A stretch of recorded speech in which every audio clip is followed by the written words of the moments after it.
Well, welcome back. It's session 40 of Strange Times Ahead across the Atlantic, session 13. To recap what happened on Thursday, February 8th, 1923, starting in the afternoon. The weather had continued to turn. Storm to the south, um, with the day growing overcast, wind picking up, and the boat has got a bit more of a prominent rocking. Nora checks if Draper went through her stuff while watching the box. Doesn't see anything. Nora then goes to try and find Cuthbert. Uh, Finds her on the deck and notices that the whites of her eyes are showing, and she's muttering to herself as she looks out across the water. When she awakes, she takes a cigarette that Nora is preferring to her, takes a long haul before tossing into the ocean. Nora goes to try and follow her as she heads inside, but loses her. Brady, taking a look around the ship in general at the same time, sees Cox heading down to the area where the break ins happened, but runs into the bursar and chats with him instead. Mentions that they are short a few uniforms. The bursar is going to be going through the crew records, but has not had a chance to do so yet to tell you if there's anybody that's particularly suspicious. Cox is seen again on his way back from the downstairs, and luckily, Brady manages to bump into Miss Cuthbert and follow her towards her rooms. Loses her to some extent. Doesn't see exactly which room she goes into, but does find out that she is on the port side of the upper level for the first class cabins. Wright goes to chat up the crew. Doesn't find anything particularly useful, but does get some general information and confirmation of a few things. Wright goes to speak to the captain about his relationships and what's going on. Chats with, about the crew and his experiences.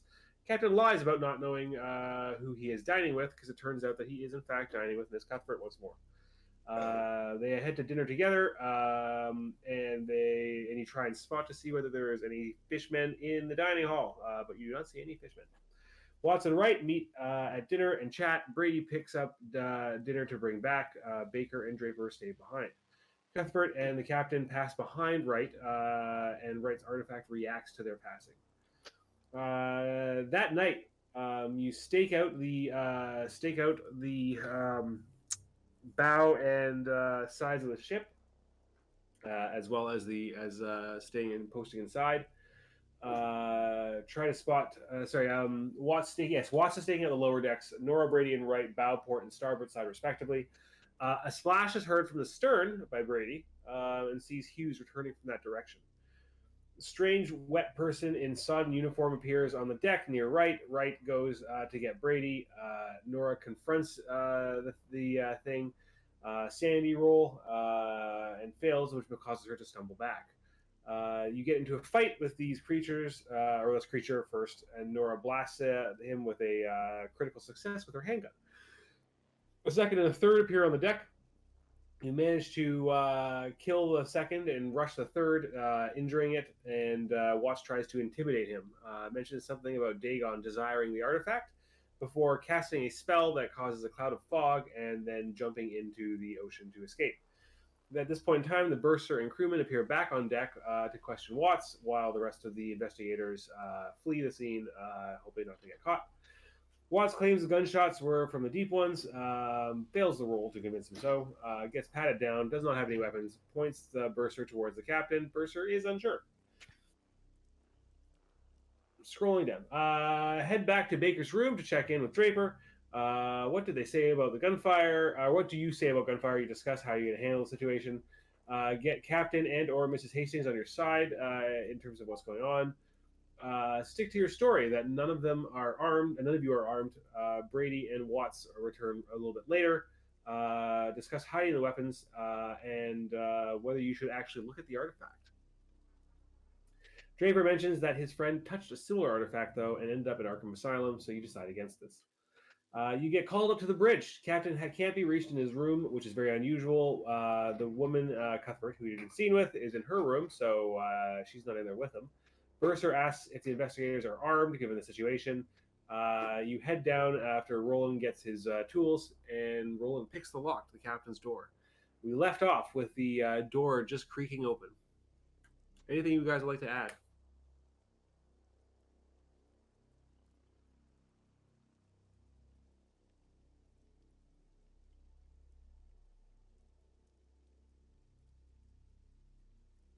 Nothing stands out. Alrighty.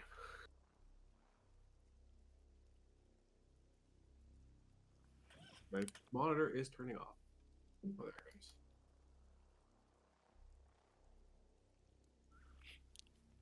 And tap back to the thing. Okay, so the door opens onto a darkened room that some of you have been in before. An eerie blue glow is coming from the bed. As you look close, you see it is a dimly lit prostrate form of a man upon the bed. I will take a step back, gun in hand, and say, "Be my guest," and just kind of wave whoever's like right behind me to go in front of me. Well, you first, my good sir. I am unarmed, so I'll probably not be the first one to go in. I was thinking like Nora the casually pulls out her Oh. gun and just pushes to the front. I was thinking Actually, maybe I'm like not the unarmed. the first mate or the purser would be right beside me. And let one of them Yeah, go first. the first mate would be there. If you're ushering him in, he will look inwards. Hold on, let me see how he's feeling about this. Thomas is more than happy to step past and go in. With an 82, he hesitates, and Thomas, you will be the first to enter. Yeah. You I've gun step drawn. past, with gun drawn. You step past, looking inwards into the room. Incredible, densely humid, salty air sweeps across you, much more so than what you're used to on the boat.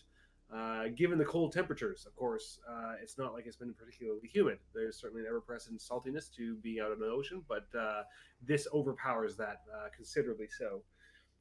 Looking through the room, it's difficult to make out what's going on in there. Other than that, this form on the bed seems to have its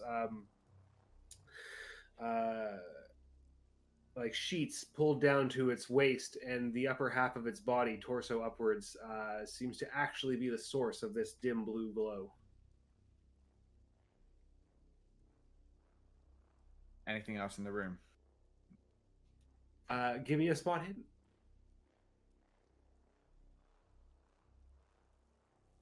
It's very difficult to see with the lights off. Basically, the body is what dominates your field of view, and you can't really make out any of the details around you. All right, I'll switch the lights on.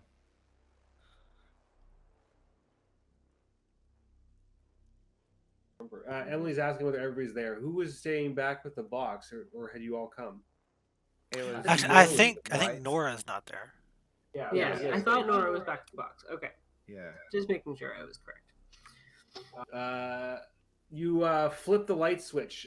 It sparks briefly, but the lights do not come on. Do anyone have a flashlight? I think I have flashlights. A flashlight in my tools. Let me check.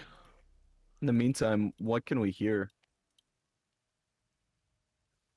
Give me a listen roll. in the silence? I do have an electric torch, which I'll pull out of my bag. All right. Yeah, where's listen?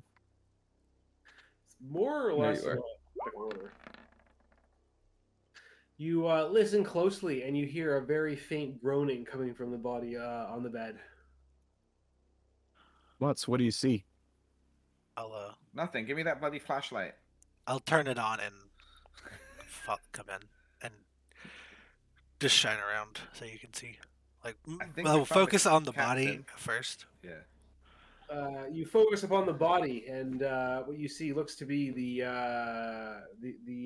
naked upper half of the captain that seems to be oddly damp looking from the short distance away. Does it look like he's breathing, moving at all? Barely. There is the very faint sound with that listen roll of a wheezing, groaning noise that seems to be coming from the direction of the captain. Sweeping the light around the room, as I assume you're doing, you see that the room has been tossed, that there are papers and items strewn all about. Drawers have been opened and overturned, books thrown this way and that. Somebody has gone through the room quickly and efficiently, trying to search it from top to bottom. We gave him a case, right? The You trapped did. one, if I remember right. Yeah, Brady's gonna go towards the direction of the room where he placed that crate. Stepping into the room, and if you shine the light in that direction, Yeah. there is no crate.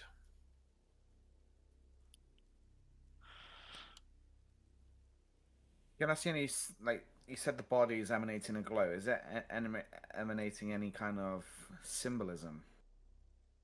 You will have to step closer to look at it if you wish to inspect it. I will put my inner elbow up to my mouth to cover the stench and approach to have a look. I see him do that. I'll Uh, cover my nose and Here, Certainly. but before I do that, I'll say, Mr. Brady, hold this. Be ready, and I'll pass you my weapon. I'll just take it from him and And it's fully loaded. And cocked. thank you. I'll Gun safety handle this. 101. What are we doing here? No! I have a gun in one hand and flashlight in the other, pointing at the body. I'm watching the halls. Watts steps forward and approaches the body. As you get closer, you can see that there is a very faint glow being given off by what appears to be some kind of ooze, almost ectoplasm, that is coating the exposed part of the body. His flesh seems pale and wan. You see that his chest is moving slightly. His eyes remain open but unseeing, as his body seems to be very slowly dripping with this sticky substance. And no symbolism at all. Like, there's no glow coming off. It's just the ectoplasm. Yeah, the glow is from whatever this ooze is directly. You don't see anything that is like directly like writing or symbolic. Whatever this is simply coating him from waist to head, as far as you can see, having not pulled back the covers. I'll grab the cover and wipe the shit off him. As you grab the covers, you pull them up, and a glow is emanating from the lower part of his body too, which also seems to be covered in this goop. You start working on taking it off using the covers, and they soon also become significantly covered in whatever this substance is. This will be some significant job to try and fully wipe the stuff off of them. So what is everybody else doing while Watts is on cleanup duty on the captain? I'll instruct the other boy that's with us to help the one that was a little bit apprehensive to come in. Not the bursar, but the other one. You there, lad! Yes. Wipe Give me down a your hand. captain. Yes. Let's see. And 1 second. I guess I'm pointing the gun at the captain and just watching. Give me some kind of social role that makes sense, I suppose, as to whether you can convince this young man to come in and help. Fast talk? I don't know. I mean, maybe. I mean, fast talk would be like if you try and I'm not act trying like to you're. trick him. Oh, Well, yeah, no, it's fine. but like, you could act Everything's fast fine. talk. I would say, arguably, you can act like you're like somebody in charge and convince him that to act without thinking. Yes, exactly. Come here, boy. We need to get this stuff off him as quickly as possible. Come help your captain.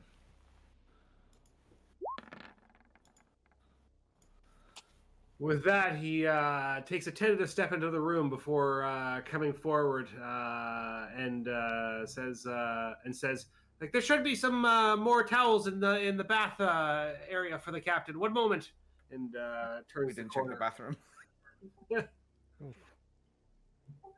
He opens the door to the bathroom. It's dark in there, and you see him grab something from the wall, returning with a towel, having not reacted to anything in the bathroom, fortunately. Okay, that's good. I was like, shit, we didn't clear the room. I'm gonna say just like, and he's never returns. Just a Horrible Yeah, just slurp and a scream, and he's gone. Yeah, there's just a tiny porthole in the room, but the body's no longer there. Yeah. Oh, but there's still a towel. Always bring a towel. Right, I'll continue cleaning while everybody else does whatever they're doing.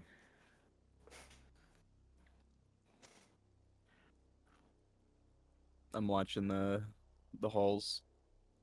Yeah, so I'd say then, watching the halls, I don't think you need to roll for it. Like, you're keeping an eye out. You don't see Just keep anybody. an eye out. Really. Yeah, it's late in the night. Nobody's poked their heads out.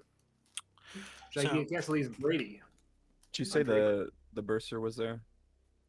Right. Yeah, I think it was like the bursar, or was it just the first mate? I think it was just the I first can't mate. remember. I can't remember now. It was one of them. Maybe it was the bursar. I don't know. I have to go back in my notes. The bursar and the first mate were in the room when we were called. I don't remember who followed us up. Yes, to it the was. It was captain's both of room. them.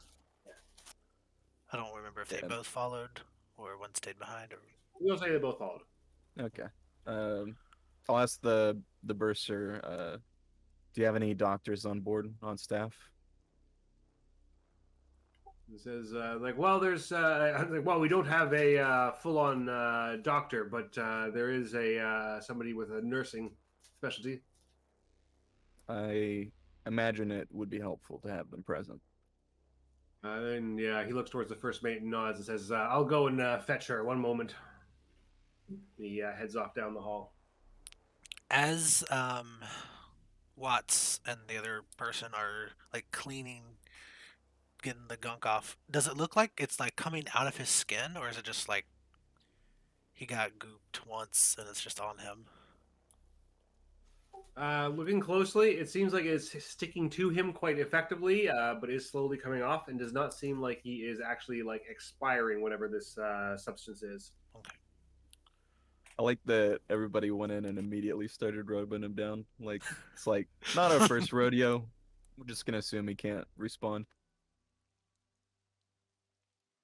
I'll like shine the light at his eyes. You said they're open, to see if I get a response.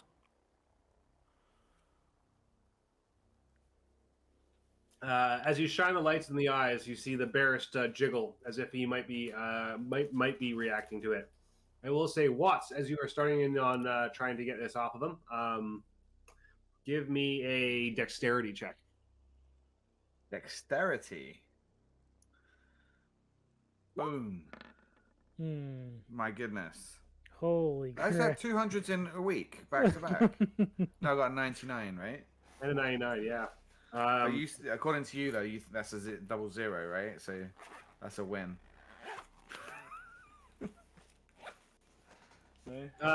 So, with a failure, as you're trying to pull it off of him, you manage to get some of the goop onto your hands. As it touches your skin, you feel your fingers get suddenly cold and start to go numb. I quickly wipe it off my hands. This stuff is this is what's keeping our captain down, and I try and wipe it off if I can. You are able to wipe it off, and you'll have to be careful getting the rest of it off of him. I'll say, be careful, boy, and somebody send somebody to get some warm water. We need to heat the captain up. The boy is covered in goop and falls to the floor prostrate. No, it's not. He's also being careful. He does not like the situation. He nods, looking grave, and says, Actually, put the shower on. Is there showers running hot water? yeah. And so he'll say, like, good call, and heads back towards. It says, I'll need some light in here. I'll You can follow the. giving him some light. He's able to start the shower up. It is working, unlike the lights. Saying from the hallway. Well, is he breathing? Is he alive? What's going on in there? think so. I think there's gloop covering the body, and I think it's putting me in this translucent state. I don't know if this like transformative or it's what they use to subdue.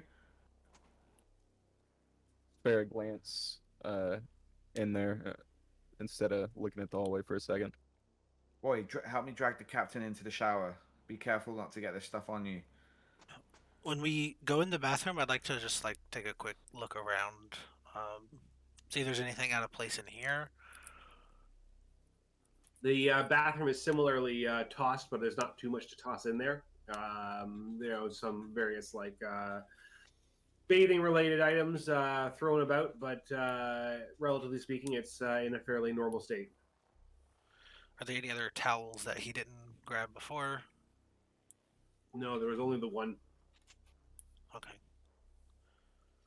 The shower is heating up, and Watts and the young lad, you have pulled enough off the captain to be able to pull him up and start dragging him. He is still dead weight, but seems to be shivering now at the very least, as opposed to being completely borderline comatose. I probably just completely ruined a scene of clues here by doing all of this, but it's just immediate reaction. I don't know. I don't know what to do. That's fine. Yeah, good thing Nora isn't there because she would have shot the captain. Put him out of his misery. Whap, whap, whap. So We yeah, saved the captain! we'll get him into the shower and hopefully direct the water to help use the water to wash off the rest of the stuff. But the body slumps into the corner of the shower, and the water pours over him. Some of the remaining gloop is slowly washing down the drain. It seems to threaten to plug it, however. okay, I'll just keep using a towel to smush it down into the drainage, like if there's a poop in the shower. You know, when we all poop in it, right? Yeah, exactly. As you do. Yeah. I say check the bed for clues. Anybody? Brady. I'm gonna keep washing. Yeah, I guess Oh, I'll. Mr. Wright, how's your thingy-majig feel? Has there been any response while we've been here? From where you're standing, you feel it thrumming softly, but it's not reacting strongly at this distance. After seeing them drag the captain into the bathroom, was there anything like clue-wise, maybe in the sheets after lifting them up, or like maybe where the crate used to be? Did anything stand out? So going through the sheets right there, they are definitely very, very rumpled. It seems like the captain was, not laid down lightly. He had been active in those sheets earlier in the night. They seemed like they had been sweat stained and well used before he was somehow put into his current state. Okay. No specific items, but you can obviously continue to search the room. Do I still find the postcard from C? Give me I guess, spot hidden.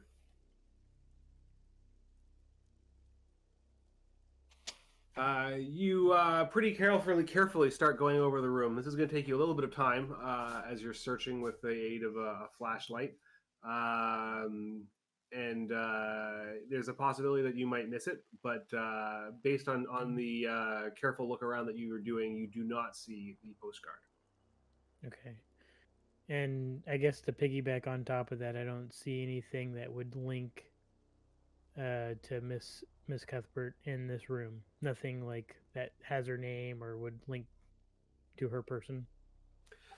Indeed. It seems like whoever has gone through this room has likely removed anything that they deem to be important, valuable, or incriminating.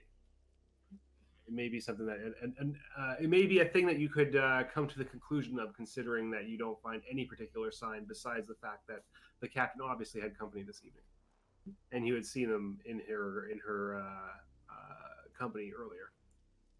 Yep.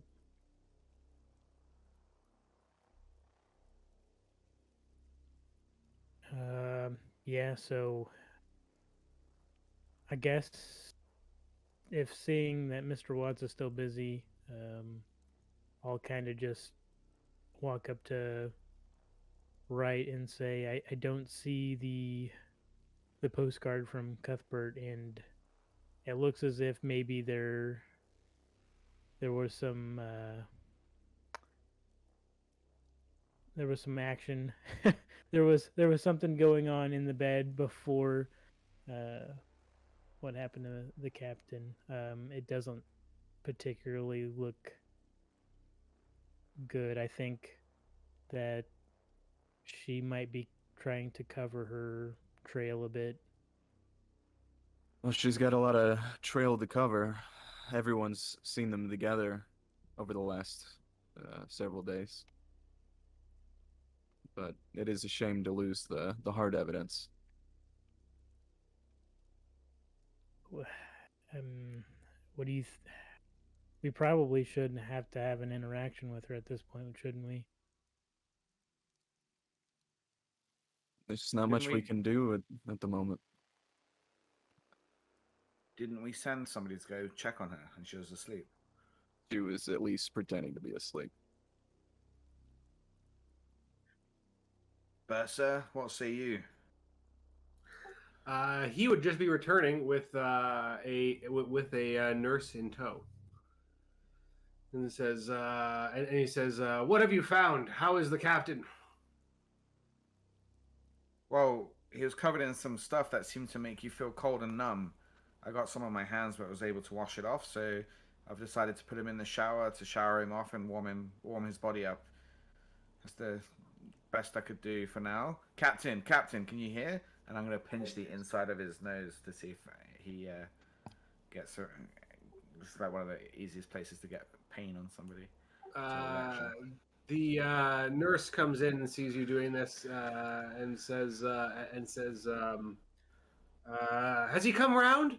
Let me try." And as you're pinching his nose, you can see his body shake briefly, and his eyes start to dart from side to side as if he's gaining consciousness.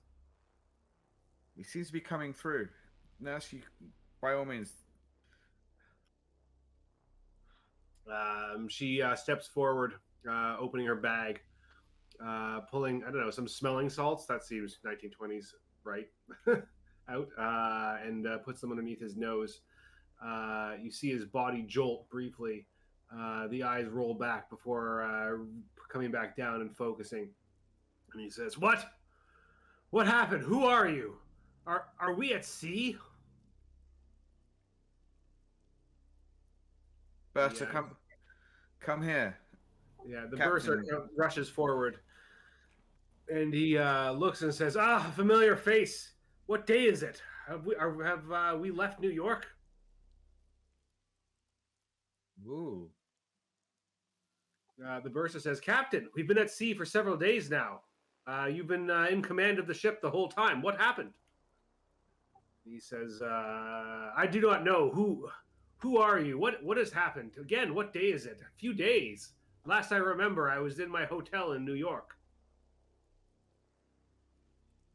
You know who this is? And I point to the Bersa, to the captain. Says, "Indeed, we've traveled the seas together for some years now. But you, who are you?" My name is Thomas Watts, and I happen to be on this voyage from New York to wherever our destination is. Yeah, England, isn't it? Yeah, he says, "Watts. That name rings a bell. I believe Yes. you were to be carrying some kind of artifact on this voyage, but we've never. But I don't recall meeting." Yes, your friend Abner Wick hired us to transport this package, which I'm sure you're familiar with that person. Indeed, yes. Wick had sent message that it was some kind of potential danger and to treat it carefully. Could this be? Could my current state be a result of the item? Tell me, is it safe? It is not the item that has done this. Can you tell me your? Can you describe what you were doing before you, on your last memory before the night in the hotel? Did you meet people? Hanky panky with somebody? Someone more interested in you than normally? He closes his eyes for a moment. He says, I can't remember exactly. I was in my hotel in New York. We were due to leave within the next few days. And honestly, I'm not sure. I feel exhausted. I can't focus at the moment. We need to get you some tea. Let's get out of this room. Get you comfortable. Spare change of clothes? Where would you keep them normally? In the trunk at the end of my bed. Okay. Boy, go get the clothes for your captain.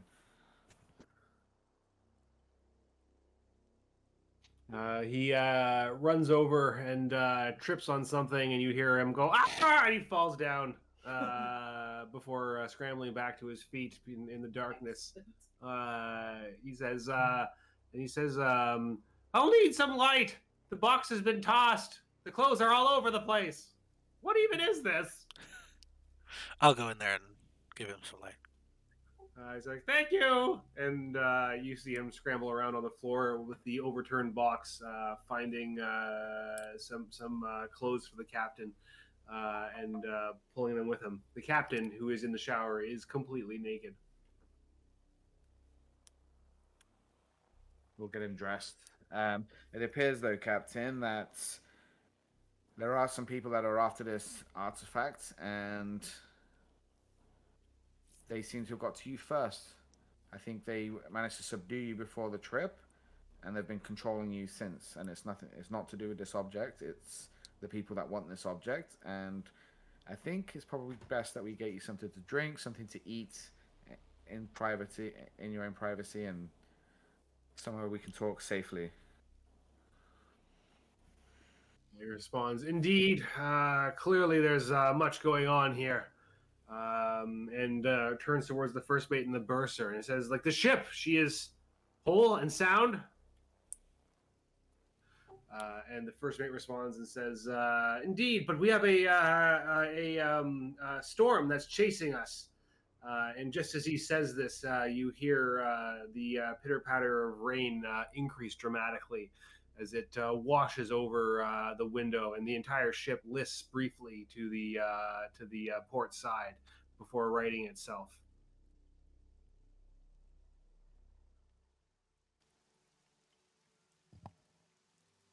Addition of rain. It's good on the music. And I'll tell you what, Captain, my theory is that this is no normal storm. I've experienced artifacts like this before, and the weather seems to be conclusive of strange ongoings. I suggest we bring you up to speed as soon as possible. Says, help me up, and gestures with his arms. Nurse, is he okay to be moved?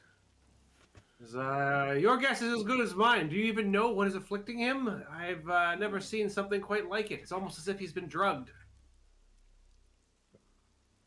That's what it seems like to me as well. So it's like, well, grab him. It'll take at least two of us to pull him to his feet if he can't stand on his own. The captain responds and says, no, I have it. And he tries to pull himself up on the side of the shower, only to have his legs go out from underneath him and fall sprawling in a pile on the ground. I will try and catch him before he hits the ground. Give me a dexterity. No 100s, no 100s, let's go. You kick the captain in the face! Oh, barely. Knock him back out. You just scramble in time to stop the captain from smashing his face on the tile of the floor, grabbing him by the arm and starting to haul him up. The nurse scrambles after, grabbing the other side, pulling him to his feet. His feet buckle, and he clearly is unable to hold himself up. He's very heavy, essentially dead weight still, as he seems to have little control over his appendages.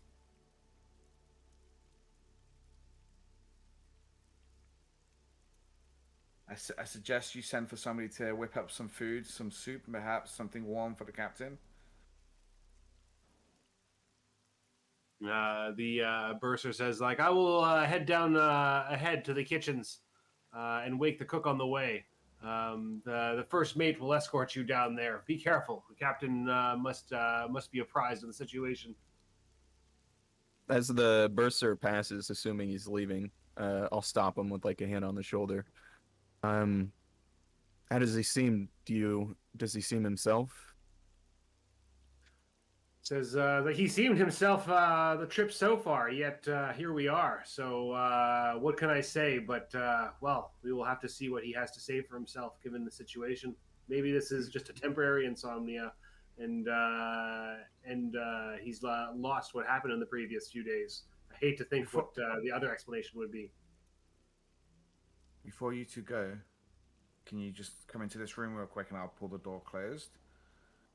And I'll say, we don't know if whatever did this to him, the captain, is aware of his state right now, or that he's come around to his regular state. We could perhaps use this to our advantage and have the captain as a double agent, perhaps.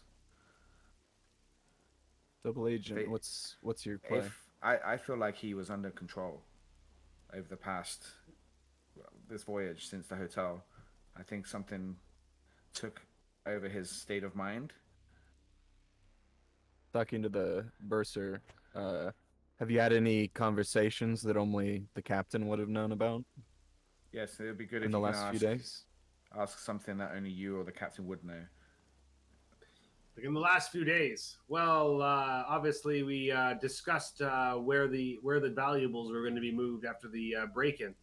That would be something that, not only the captain would be privy to, but we have kept it a fairly closely guarded secret.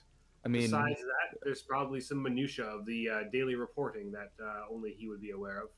conversations of your past, just things that only he would remember.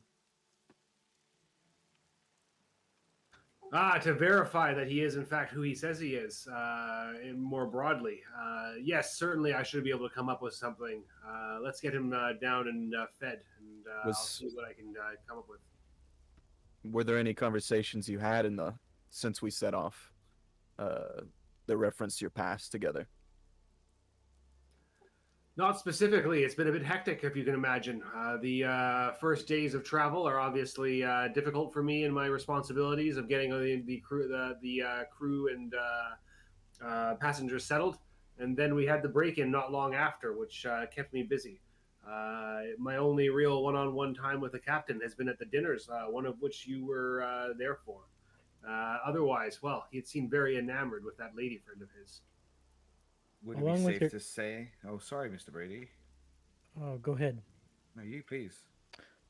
I was only going to ask, with your conversations with the captain, at any point in time was Miss Cuthbert, was she there during those conversations?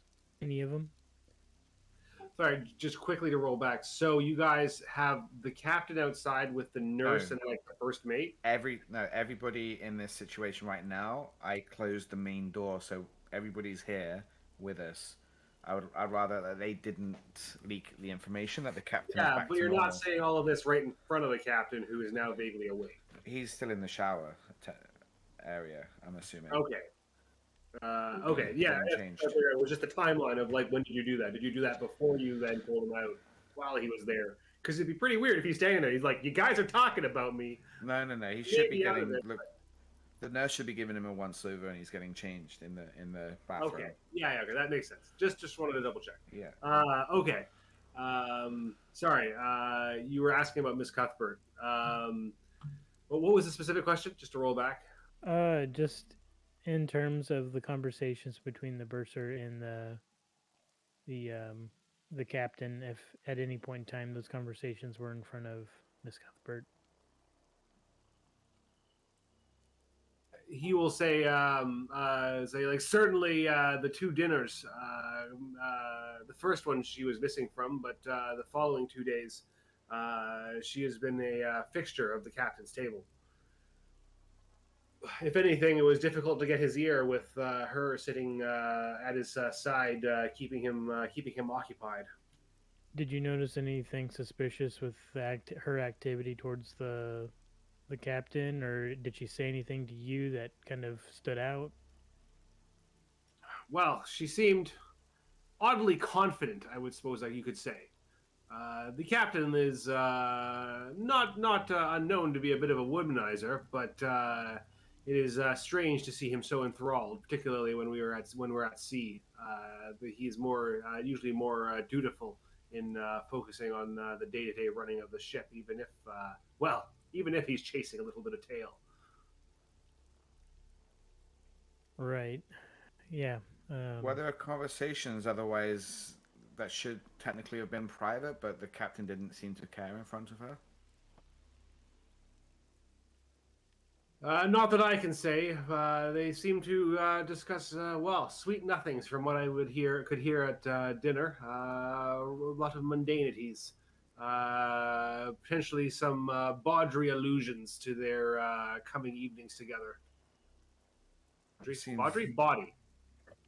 It seems to me that you've been suspiciously busy this whole time you've been on board, so you would not have noticed anything weird going on with the captain. My theory is he was under control by something else.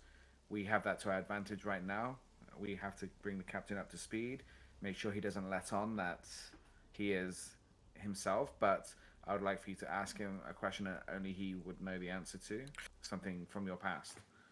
Well, it's the room has already been tossed. I think the play's already been made. You think so? The captain was left unresponsive.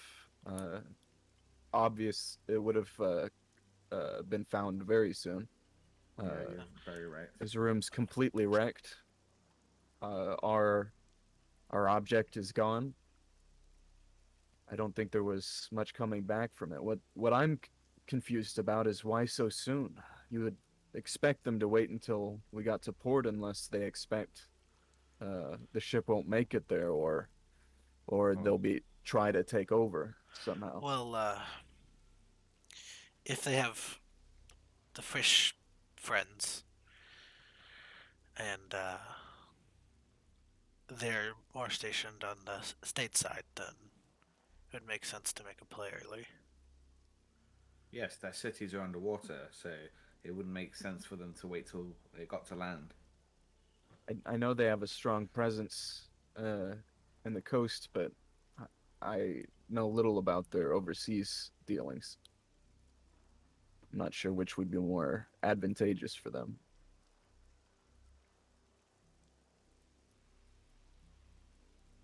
What is clear is they feel confident in acting so soon. They've already struck twice, both with the forget the code word we designated, but the fish have already swam ashore, and they struck at the captain as well. I have a question for the purser or first mate, either one. Did either of you see who he was with before he locked himself in here? They look at each other and back and say, unfortunately, no. While I did run into the captain a little bit earlier before dinner, I can't say that I know specifically who he was with. I did hear that he had left the dining hall with that woman, Miss Cuthbert, but beyond that, I can only assume that it was she that he returned to his quarters with. It has certainly been some hours since. You might ask if anyone saw her leave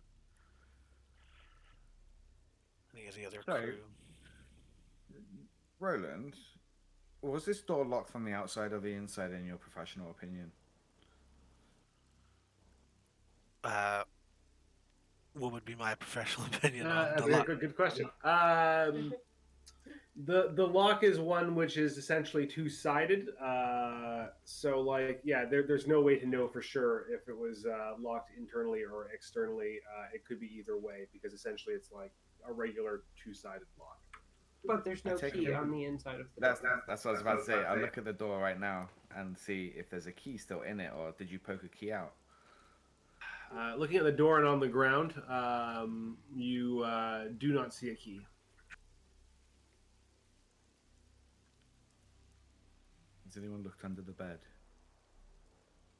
I don't think anyone has.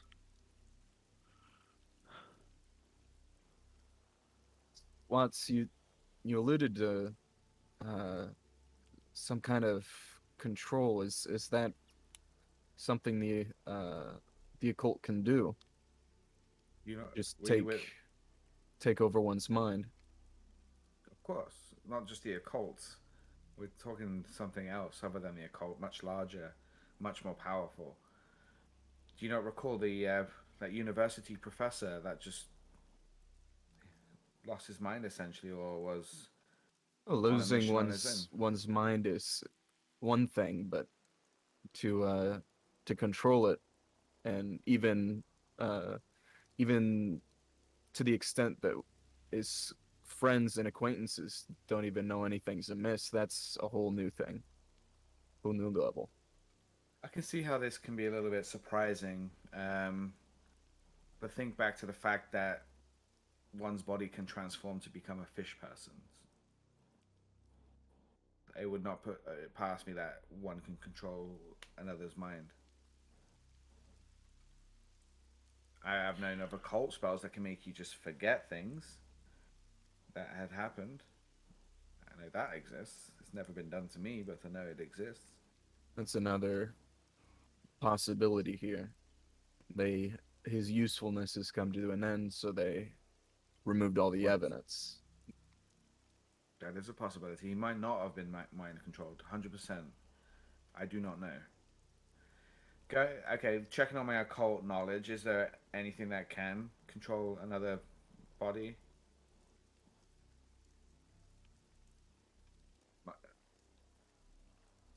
Sorry, what was that?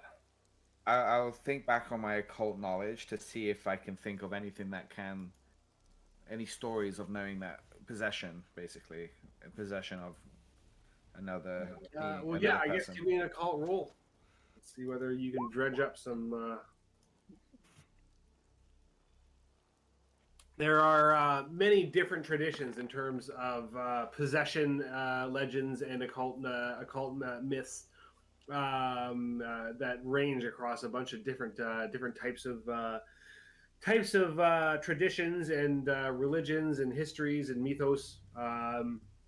They range from like the zombies of Southeast Asia, which are people who are drugged and buried, only to be pulled back up after their mind is rattled to convince that they are returned from the dead. To obviously the legends of people returning or being controlled in Western mythology and histories. In terms of something that specifically coincides with what you've seen here, that shows him being covered in some kind of ichor that you're not sure of.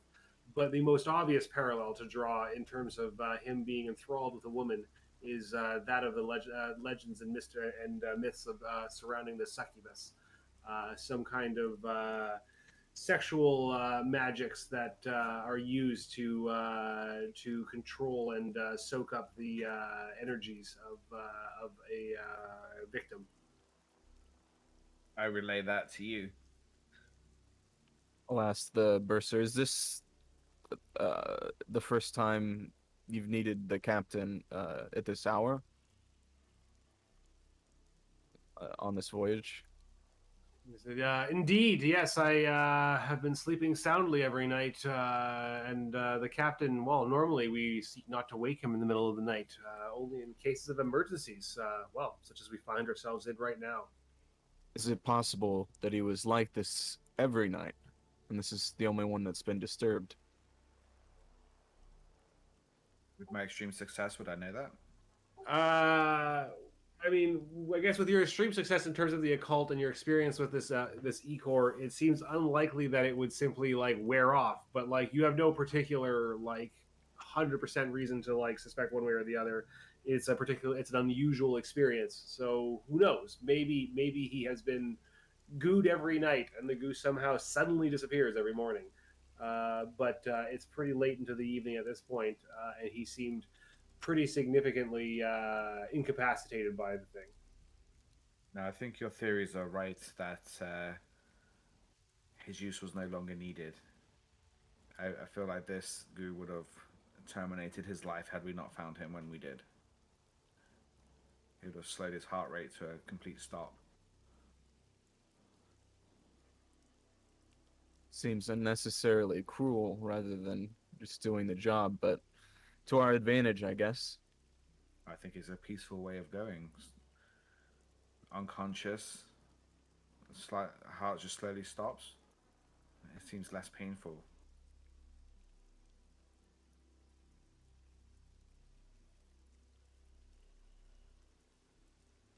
Well, this I'd also say with being actually in the room, right, your artifact is reacting a little bit more strongly simply to the miasma that's in the air and the goop that is all over the blankets and towels that have been now heaped on the ground. I hold it in a closed fist and put my hand next to some of the splooge. Like, is it a lot stronger, closer, or?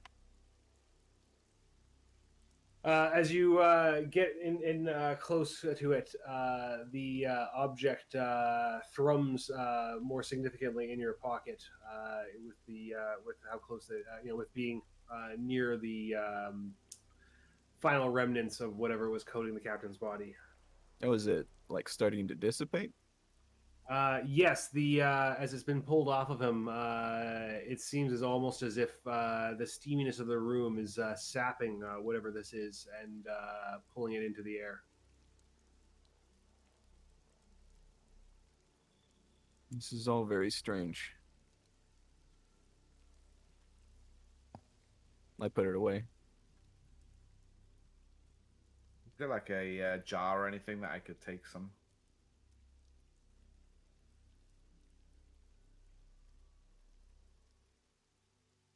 Uh, do you have a jar handy? I was I just guess you asking could if there was probably one in find the captain's something in the room. captain's office.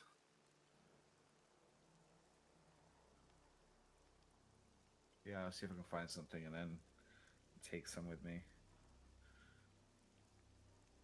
Yeah, I mean, I'll say that you can certainly try and find something and use like some random stuff to like scrape it into a jar and close it up. It continues to glow faintly blue. Talking to the bursar, it goes without saying, it'd be smart to keep a very close eye on the captain over the next day or two, and if you can verify his identity, that would be helpful. He says, absolutely. It would be a terrible thing if the captain was compromised. Had already been compromised. I hope that whatever this affliction is has only been a temporary setback, and that his memories will return to him. And the last few days were simply him acting normally. I can't say that I had any reason to doubt him, but then again, thinking back, I didn't have much reason to even speak with him much with all the things going on. I suggest you get this gloop and towels and stuff to the engine room and burn it immediately. That seems wise. It would also seem important to keep him and Miss Cuthbert from reuniting. Also a good idea. I will apprise him of his altered state and her involvement. or well, maybe we all can. And he turns, and just as he's saying that, you see the nurse is opening the door to the bathroom and helping the now hastily clothed captain to his feet. The clothing having been helped on by her since he was not able to dress himself properly. He's looking very obviously disheveled. Is struggling to stand. Uh, I try and help out a little bit, make him look a little more professional. Is there like a chair in the room? I'll, if there is, I'll bring Yeah, one there is a close. chair tossed to one side. You can certainly pick it up. Yeah, I'll pick it up and bring it over to him for him to sit. He slumps down in the chair. Says it's like, has somebody sent for food and a drink? I am famished and parched.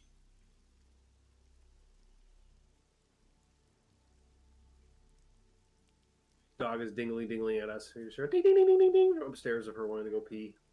But like it just snowed for the first time this winter. And so we're pretty sure that most of her dingle ding I need to go outside is just like, I want to play in the snow. And we got that cold front, but no snow yet down here. We got just like a little sprinkling. It's not much. Fun. Sorry, where were we? So the captain slumps into the chair and asks about food and drink. Had the bursar sent someone, or was yeah, I he think supposed to get it? I think I registered the bursar, but then you called him back into the room, so he didn't go. That's right. The bursar says to the young lad, and says maybe it's for the best if the captain stays in his room. Head down quickly and wake one of the cooks on the way down to make to make some a meal and some hot tea for the captain. I offer him a cigarette in the meantime. He takes a cigarette for a moment before putting it down and looking around on the ground. Says, my pipe. Surely my pipe's around. I'll shine the flashlight around, trying to find a pipe. Taking a look around, you do find the pipe is sitting on the ground underneath the desk with the tobacco tin next to it. I'll pick up the pipe and the tin and bring it over to him. He shakily starts packing his pipe, bringing it to his lips, and then feeling his pockets, manages to find a matchbook in one of them, pulling it out and striking a match, taking a long draw upon the pipe. Puffing on it to get it lit, the golden glow starts to effuse the room with a little bit more of a human feeling to it as the fire lights up the area. He takes a long haul into his cheeks, puffing it back out, and sighs contentedly, and turns towards the first mate and says, "Could really use a drink." The first mate, reaching into his jacket, pulls out a small flask and hands it to the captain, who takes a long draw on it and hands it back and says, I still have no idea what's going on. Can any of you enlighten me? It's apparently been several days that we've been at sea, and I remember none of it. I start recalling a generous recounting on our part, but make sure to highlight the fact that the vault's been broken into and we've been entrusted an object to his cabin, but his cabin has been ransacked and it's gone. Also, that there's a storm that's been falling for the last day and seems to have taken a turn for the worse. Tell him about the fish people.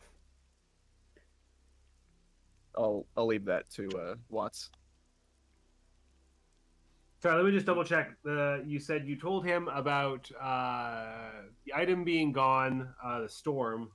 That there was a break-in, crewman was killed, the door was broken out, some items gone. Recall what I remembered was gone. And then saying our item we entrusted directly to him in the cabin, uh, and it appears that his cabin's been ransacked and the item's gone. I just want to make sure I have it straight. Also talking about the storm, and he's going to talk about the fish people. People of the deep. The people of the deep. About the woman that's been keeping him sexually trapped.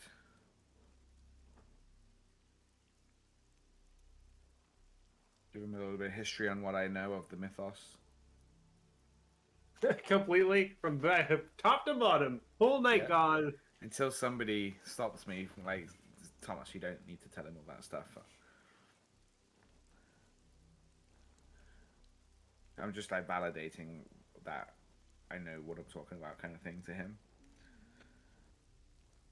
I won't stop him, but I assume the food will get back at some point. Yeah, it won't take terribly long as you because the first part you're telling him, like, you know, most of the time is the more prominent things that are Yep. have happened, and then as you start to ramble a little bit, you hear a knock on the door again.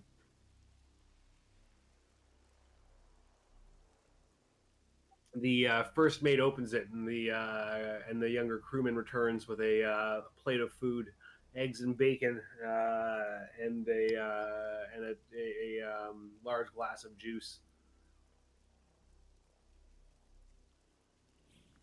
I'll ask. Could we get some more lights in here? Yeah, I was gonna open the window, let some of the smell out, and then try the lights again. We've been having this whole conversation like a ghost story with the Yeah, basically. I'm just Basically with a whoever's flashlight talking, I just point the flashlight at. I have Nora's lamp with me. I'm gonna light it. Yes. Oh, no. I have a specific thing for that lamp, and well, Yeah, I won't say what would happen, but it would be interesting. Also, in no way, shape, or form do you have that lamp. There's no way I'm she just does not messing. have that. She's looking Stole it at from it you. right now while you guys are doing whatever you're doing. She's holding it and thinking about what possibly was her mom really trying to say. And as she's looking at it, a piece of the ash of her cigarette flicks off and lights the lamp unexpectedly. Oh no! You open the window, and rain drives in through it. There's a significant wind sending it down in the sideways hail practically. But the fresh air coming into the room does seem like a welcome reprieve, despite the rain being able to seek its way in.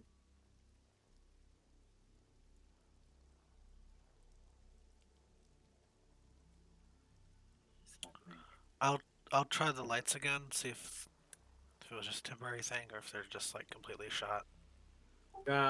Trying the lights again, it makes another click, but nothing. I'll just say, if you then take a look, the actual light bulbs seem to have all blown out.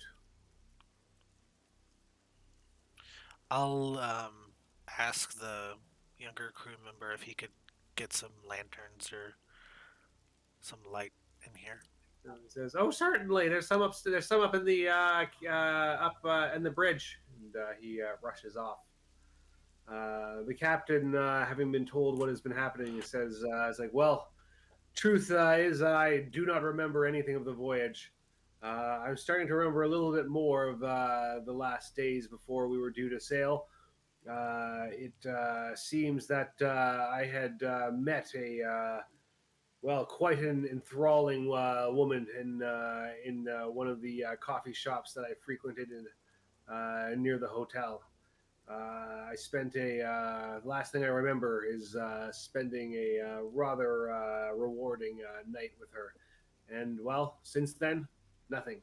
I remember waking up here in the shower as the smelling salts hit my nose and my senses came back to me." You recall her name?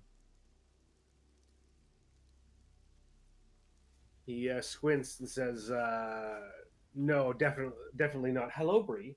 I cannot remember her name. Her Just name was only Bree. just a barest glimpse of her face. I give a description of Miss Cuthbert. He thinks and says, "That's not quite right. If I recall, the woman had lighter auburn hair, and she was short." Cool. Is Does that that- match Miss Green or Miss Hastings? Mrs. Hastings? It's a very vague description, but not specifically.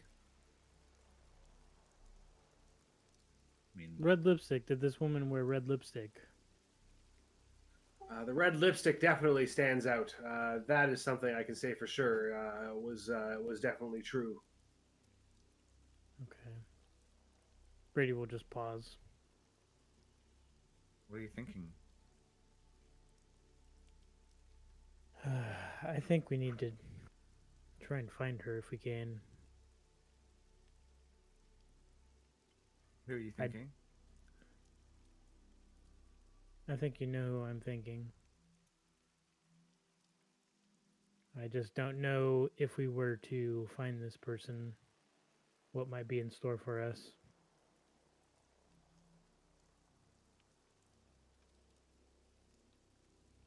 Add a character. Miss Hastings is tall, pale, with brown hair, right? Yeah.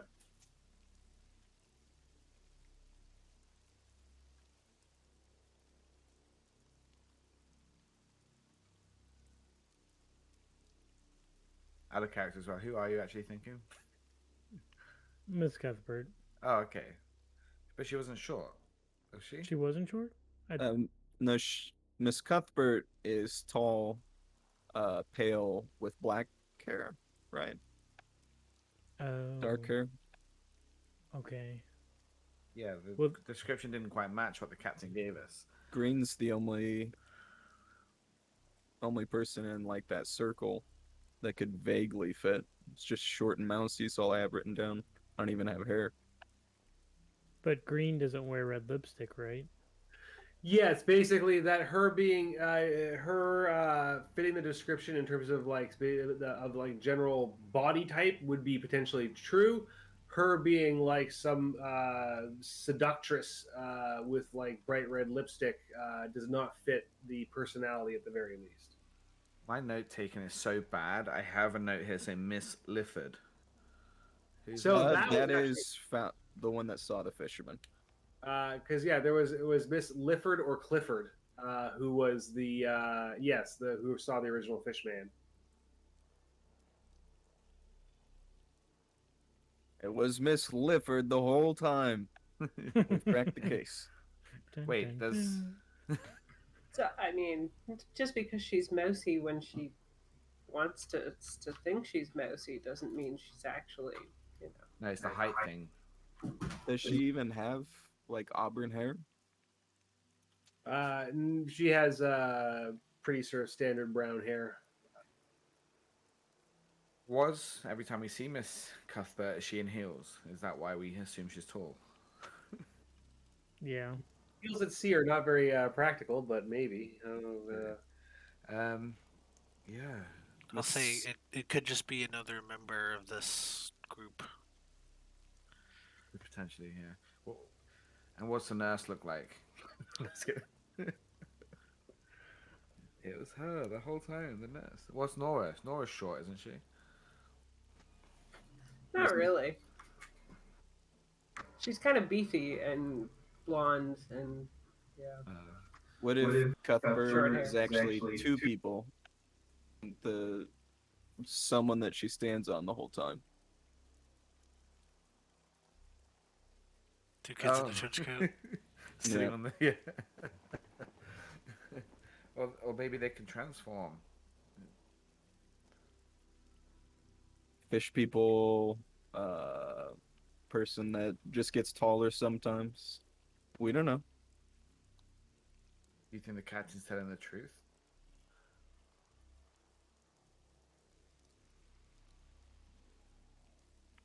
Yeah, could we gauge that? How truthful he seems. Yeah, you can give me a psychology roll to see how trustworthy the captain seems. He might not be the best.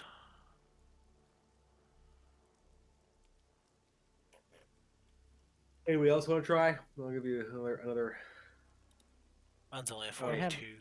I have a 13 I for have a 10. psych. Okay, well then I guess mine's the second best, so I'll try. Yeah. Oh, there you go. Dang. Captain, There it is. certainly, at the very least, seems to be being straight with you right now. He is deeply confused and rattled by whatever this experience is. He legitimately, as far as you can tell, believes that he does not remember the previous few days and doesn't know what's going on. The thing is, though, your jingle jangle buzzed in your pocket, didn't it, when she walked past? Or do you think that was emanating from the captain as he walked past? Wright is distracted at the captain's appearances. Like, just fix that. Oh, No, you mean William, pay attention. yeah. When they walked past us earlier, your jingle jangle buzzed. I don't like the way you're phrasing this, but he pokes into his pocket. You Is it? It's not really reacting to just the captain, is it? Any different than it has been in the room? No, if anything, it seems to be slowly reacting less as time passes. So, did the lights work when you tried them again? No, the bulbs had Bone. blown, yeah. Okay. As you are discussing, sorry, yawning. Jeez, the crewman returns with a few lanterns that he brings into the room and places in a few different places so that there's now a proper diffuse light throughout the space. The Does captain has Flinders been wear red into his food. lipstick? Sorry, Does Flinders wear red lipstick? Flinders is fabulous. No, Flinders is not right. I will Okay, put sorry. away my torch and my gun at this point. Yeah. Everybody's standing around just like. Telling ghost stories with the Yeah, one guns torch. at attention.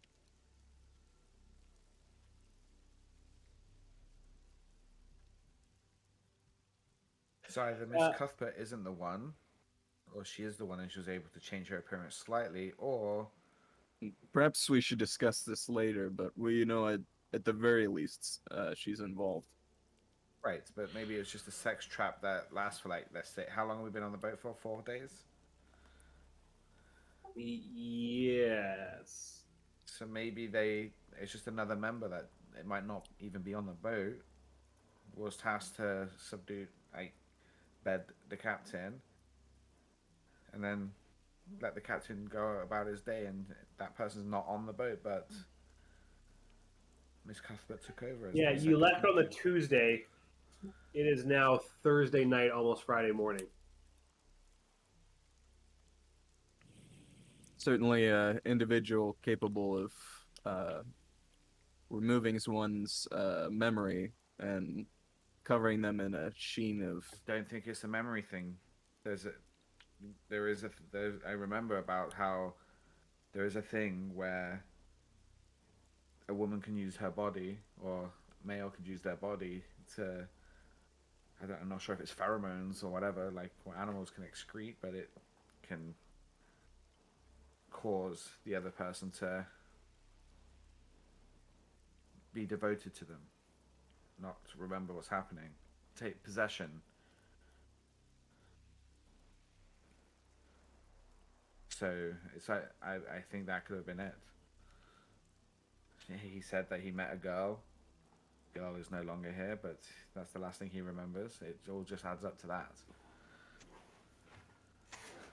I still wouldn't rule out Mrs. Cuthbert at this point. Oh, I'm not ruling her out. There's many Yeah. people in the order of, what do they call it? The chaos.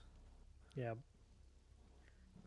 I will say, in terms of your extreme success psychology roll, the captain also does still seem a little bit like, messed up. Like, are his exact memories of what happened Okay. just before he started losing his memories right? I suggest the captain gets some rest, thinks more on the previous memories that he has, and perhaps things will become more clear after he's had some rest and regains his strength. He says, "Indeed, but I don't want to rest in here. Is there an empty cabin?" He turns to the bursar. He says, "Surely you can let me sleep in your room at this point, and we'll trade off once I've had some rest." And the bursar nods in assent and says, "They did bring up a good point, though, and we should try and make sure that your previous state and current one are kept under wraps for the time being. The first mate and I will keep the ship going and let the senior crew know that you'll be indisposed for the time being." It would also help if you noticed any items of yours that are missing. It seems that your cabin's been ransacked. Once I have slept and recovered, I will take a close look. For now, let's keep the room under lock and key. And he turns to the first mate and says, "Post a guard in the hallway here, both for the room that I am sleeping in and my cabin here." It might actually do some good to have Roland potentially change the lock as well. If he would want to do that. It would be relatively difficult to actually change the lock, given that in a ship where it's like integrated into the door. It's not just like a commercial lock. Okay. Can you post guard and keep an eye on Miss Cuthbert? Yeah. Oh, Cuthbert. That's a good one. The first mate says, "It's like, well, we don't have endless crew, but we can certainly make sure that the regular patrols keeping an eye on the decks come through a little more regularly and keep an eye on whether she makes a move." Should we speak with her? Not us specifically, but maybe crew ask a couple of questions. I think we should speak with her, Roland.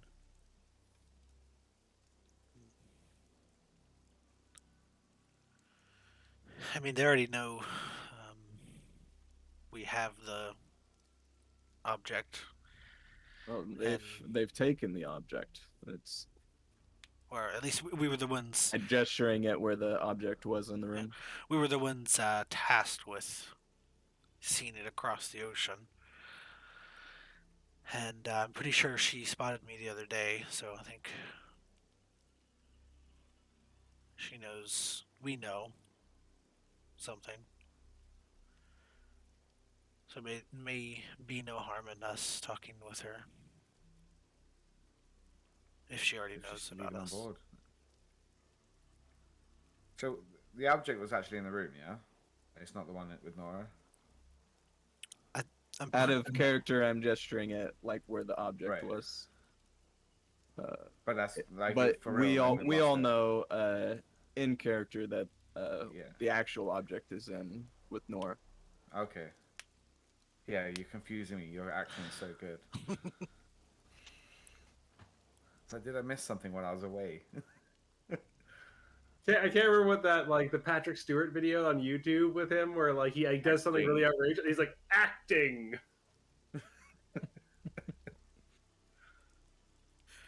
Yes. What time is it now? Is it dawn? Like, is it like 3, 4, 5 a.m.?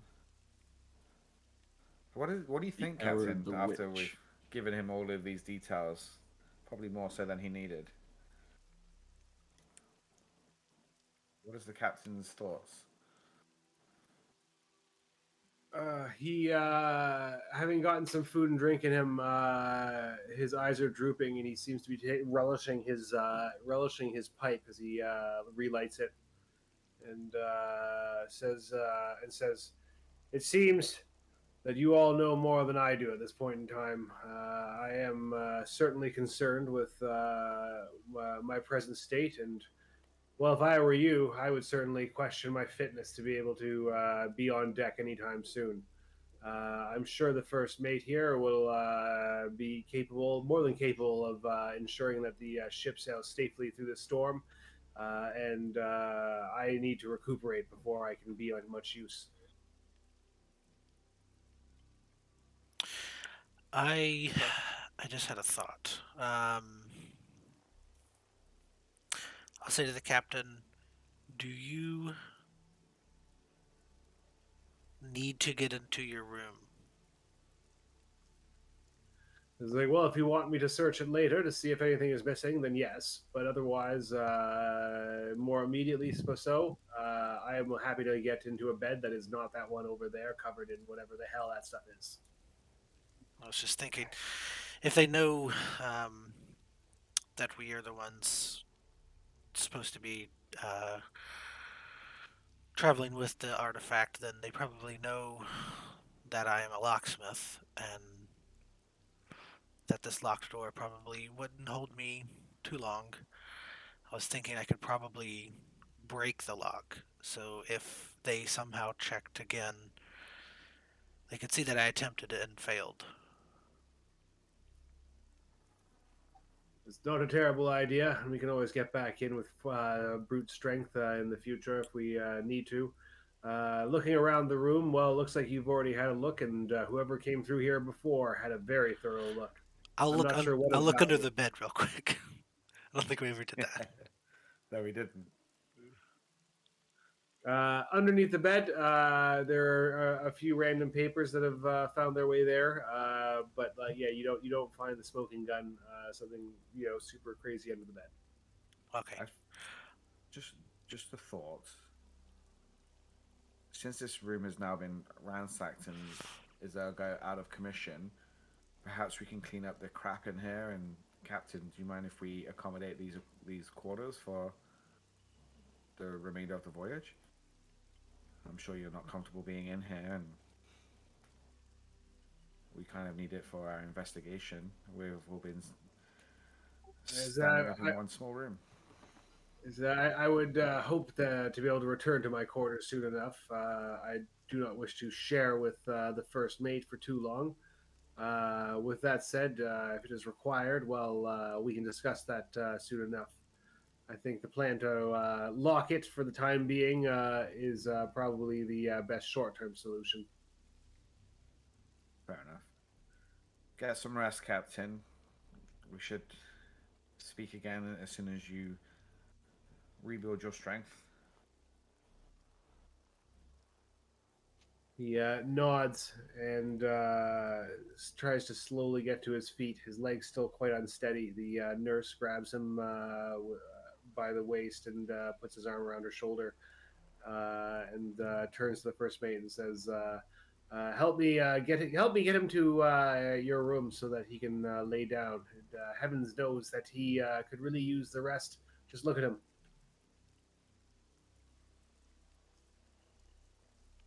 At the very least, he definitely shouldn't sleep alone for the remainder of the voyage. The nurse nods and says, I'll watch him while he sleeps, and I'll let you know once he's back up and ready to discuss further what happens next.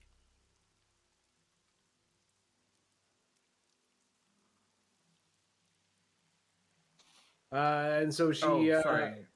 One last thing. Bersa, what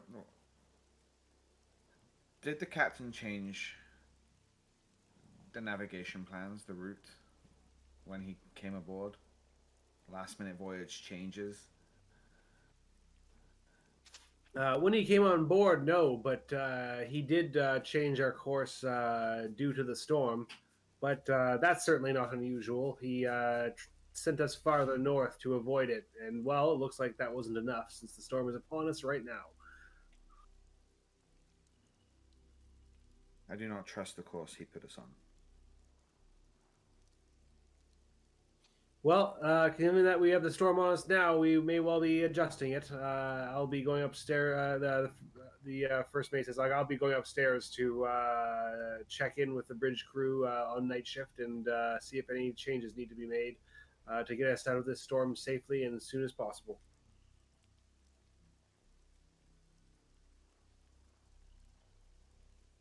Perhaps,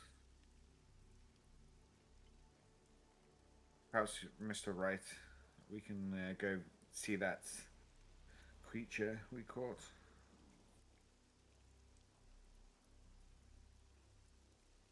The fish man, because you did eventually lose him. No, there's one dead one. Oh on the yes, board still. Caught dead. yeah. Dead caught. Yeah, Captured and captured. recovered. I'm thinking that perhaps we can do a roll call with the staff, and if the pyramid, reacts to this fish man, perhaps when we do a roll call, inspect each member, we can clear some people, and perhaps potentially find others. Is it? Would it still react if they were dead? No. If any reaction next to a crew would definitely Fuck it. warrant inspection. But how long have we been in this room, like as a group? I'd say at this point probably something like 90 minutes or so. It's been a while with everything going on. It's getting on to the wee early hours of the morning, probably sort of like 2 a.m. or something like that, maybe towards 3. The night's pretty late. I don't know Yeah, I how don't much Yeah, more good we can do tonight, but we can add it to the list. we'll have a busy tomorrow. I'd say so. And it does seem that anyone who's left alone seems to have things happen to them. So we should be even more careful to travel in groups. Thinking of that for a second. We have left Nora alone for quite some time now. We should probably return. Let's head back, Captain. Rest well. I'm glad we were able to come to your assistance, and you're welcome. Once everyone's out, Yeah. I'll just. Oh, sorry, go ahead. I was going to say, yes, like, so the captain is carried out of the room towards his temporary lodgings. Once everyone's out, I'll just say, last call. Is there anything in this room you guys want to take out? They've already gotten our package. And Admiral Wick's gonna be so pissed. And Benjamin said that the evidence for Miss Cuthbert's identity's been removed as well.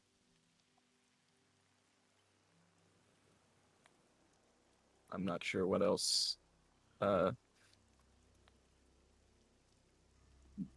sure they don't have their navigation plans or anything here. I'll spare Bursar a quick glance. Is there anything he needs from his room? From his office. It says like, no, the offices upstairs on the bridge would have anything important to the voyage. These would be more of his personal notes and effects that are in the room here. I can't think of anything he would have brought down. Well, once everyone is out, I'll shut the door, and then I'll first try to see if I can jam the lock in a way that I would be able to unjam it later, but like somebody without like my level of skill wouldn't be able to unjam it themselves. Give me a hard locksmithing roll. And if that doesn't work, I'll just break the lock. Alright. You break the lock. I break the lock. Well, with that, let's say we'll take a short break and we'll return to you guys. If there's anything more you want to do, update Nora, head to bed, and be on your way to the following day. So you leave the captain's cabin and break the lock. And where are y'all going? Back to the room. Check on Nora. Make your way back to the room, and there is Nora. Nora, what have you been up to? Lit the lamp. It's been just chain smoking and like staring at the lamp, trying to think of reasons not to light it. When the others come back to check on her, it sort of takes a moment for her to notice that they're returned. She just sort of cigarette hanging out of her mouth with like a long trail of ash dangling off the end of it as she's not really paying attention, kind of fixated on this lamp that now seems to have fuel in it that she has gotten from somewhere.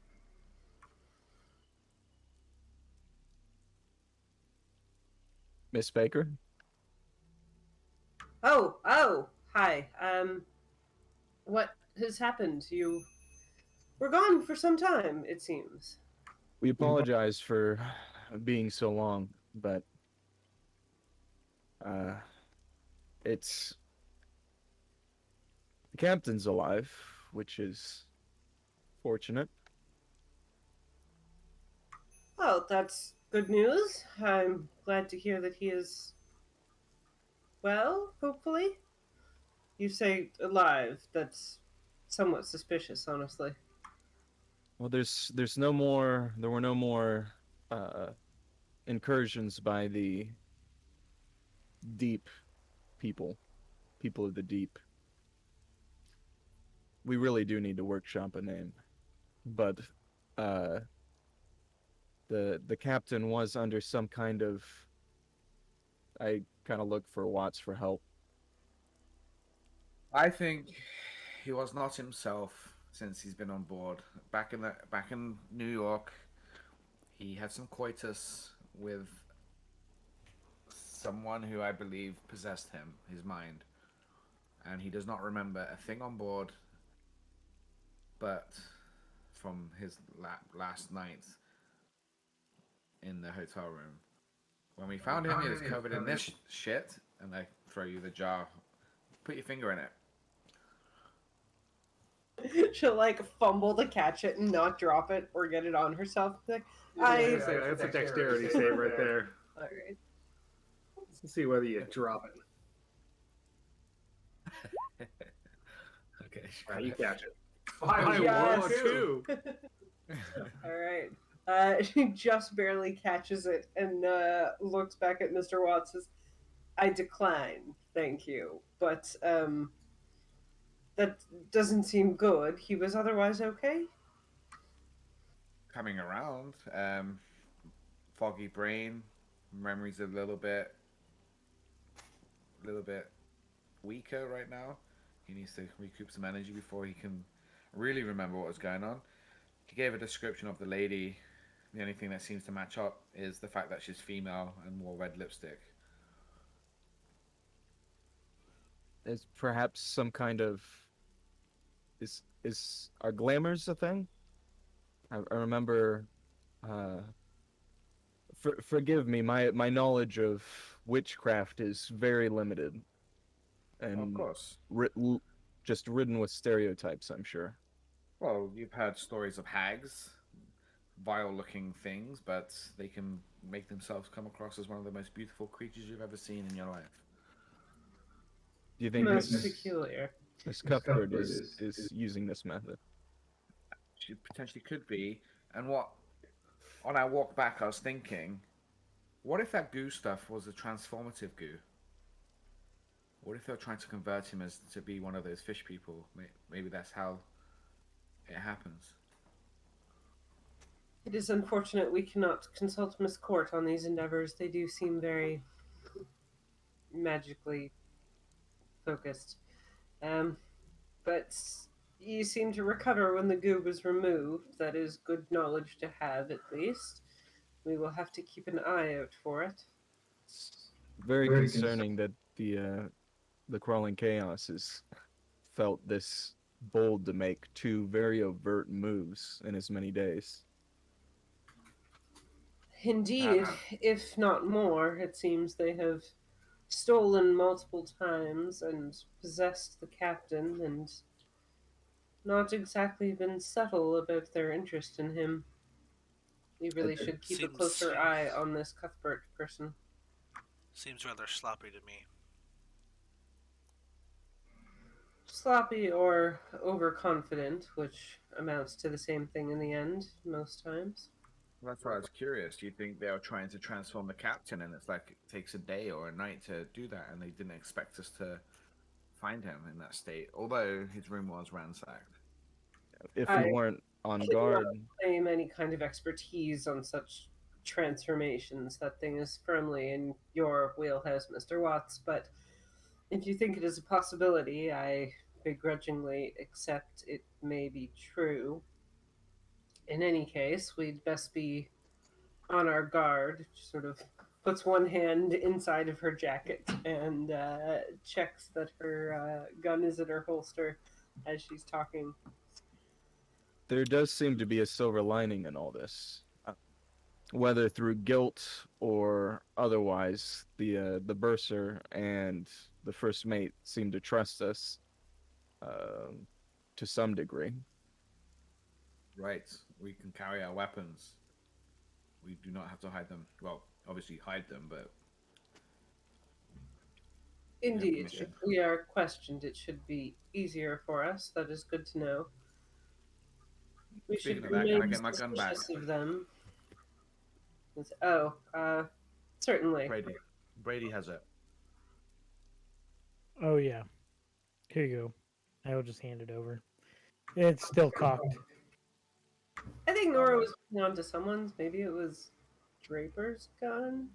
I think I Or was it I- Brady's gun and it was his gun? yeah, it was. I'm pretty sure I had left my gun in the room and then completely forgot about not having my gun and somehow had a gun and shot one of the fish people, so that might have been my bad. No, we went out with guns, then returned to our rooms. Then you Okay. left your gun Okay. after we already encountered the fish Yeah. people. So it was in Okay. between the fish people encounter and us talking to the. Okay. I had it mixed up and I was really hoping that that wasn't the case, so No, that, you that did fine. helps. Well, anyone who left their guns behind in Nora's room finds that they are suddenly cleaner than they were and restocked on ammunition entirely. Well, the crawling chaos are operating more blatantly. It seems like we've been given the same leeway, but I'm not sure how to proceed. We've already played the. If they can potentially breathe underwater, we may want to take greater care. We are slightly more susceptible than they are out here. Very true. Does anybody have a compass on them? Seems like something that Nora would have, but I honestly don't know if it's in her list of stuff. Oh yeah, Fine. Father's compass. It's totally a specific thing to do with her backstory. Yes. Are we heading eastly, like northeast, east, northeast, northeast? That's a fair question. She will pull out the compass and give it a look. You are heading east northeast. Okay, perfect. Just wanted to make sure we're still in that general direction. Well, You seem to be on course, as far as I can tell. we've already played hiding the object in two separate places. I doubt we'll get them a third time. I imagine their next attempt will be directly at us. Oh, yeah. I'm That's sure kind they're of why quite frustrated. kind of why I was Perhaps, alluding to trying to accommodate the captain's room. Perhaps we can hide it somewhere they've already searched, where they won't think to search again. or perhaps they are aware of the plan. That may be why they're striking so early. If they know that there are multiples they need to find, it would make sense to begin their attempts earlier in the journey and flush out all the duplicates as fast as they can. We've been assuming that they were not aware, but we were not perhaps that stealthy about getting them all on board. If we are to hide the object, nighttime would be the time to do it. The fewest amount to see us traverse with it. I know Mr. Wick was rather adamant it may not be the best course of action, but it does seem they are looking for a specific chest, are they not? Perhaps we can transfer the item itself into a less conspicuous container and throw them off the scent for a little while longer.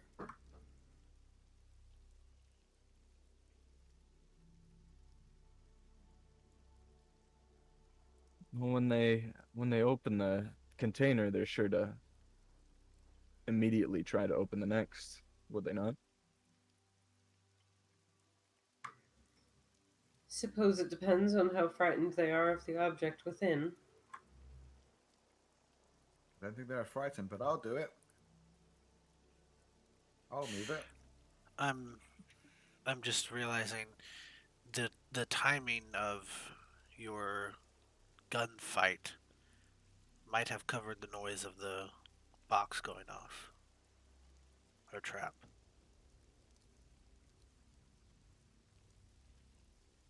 So that's why it wasn't mentioned.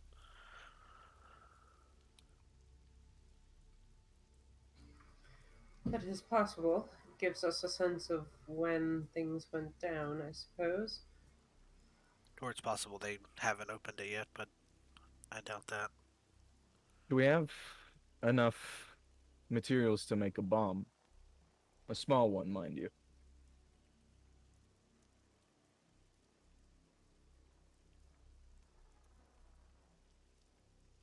If if they're going to be as overt in their actions, perhaps we could have the object in one of our rooms, and instead of simply alerting us, maybe give it a bit more bite. Perhaps a flash bomb or something of the like is more what you intend. Nora sort of glances around and tries not to look at Mr. Watts as she sort of clears her throat gently and says, "We are still at sea." I mean, I could add more gunpowder to the contraption. Yes, all I'm suggesting is that we aim to incapacitate but not damage our surroundings. If if you simply put some shot next to it, it would at least maim the individual trying to open it. Perhaps leave a trail back to where are they're hiding. Some clue, anything. But they've taken this case off us twice now, and we're still no closer to knowing where they're at, where they're operating.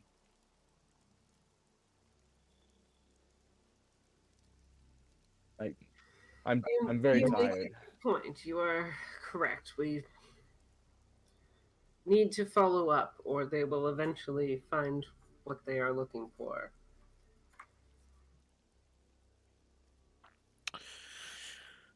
Should we all sleep in the same room? I know these rooms are small, but Don't think it would be able to fit, would we? We certainly shouldn't sleep alone, as the captain can attest. Certainly not, and it may be wise if we sleep in shifts as well. It does seem that all sorts of things take place in the night on this ship. Even if we move to two separate rooms, if if we led uh if they went in to the empty room, and we made it seem as though we were there, but sleeping. And this package, I don't know if they open it here. We'd think much better after a night's sleep, I'm sure. This is We do still have one more fake one, right? So yeah, we could in the room no one's sleeping and try to hide the fake one with a lot of gunpowder in it. we only have one more attempt before we run out of decoys. Suppose I'm suggesting something a little more drastic. Perhaps we double down on the attempts at misdirection and set up an obvious trap that is something of a double blind. They avoid the obvious trap and come into the other room, assuming that we will be expecting them to attack what we have obviously set up, and we can be prepared for them. It is hard to know how much of our plans they are privy to at this stage. They do seem to be around every corner.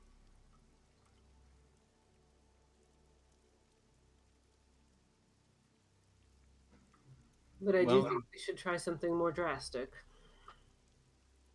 well, are we all sleeping together, or are we assorting to different rooms? I assume there are not rooms that like have a door between them.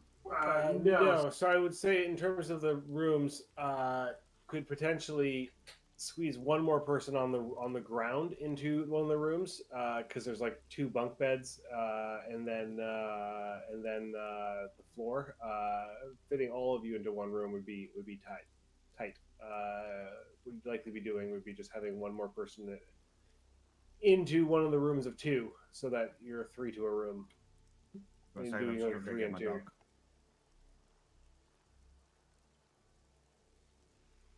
So what you're saying is we could do 2 rooms instead of 3, potentially.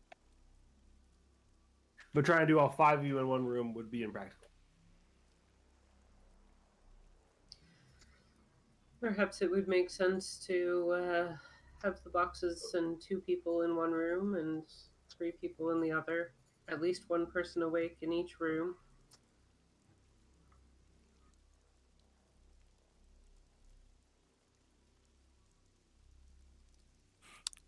Well, the pattern so far has been one attempt per night, so I don't know how um,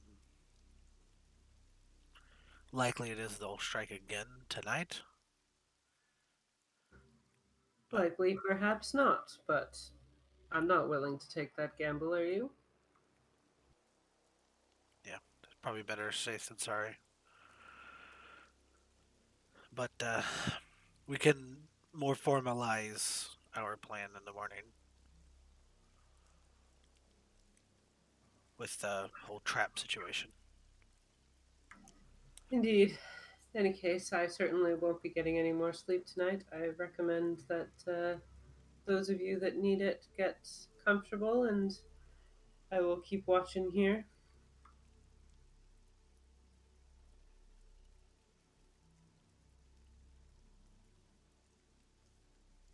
So, who's going to the next room? I guess the next room over would be me and me and Watts. Okay.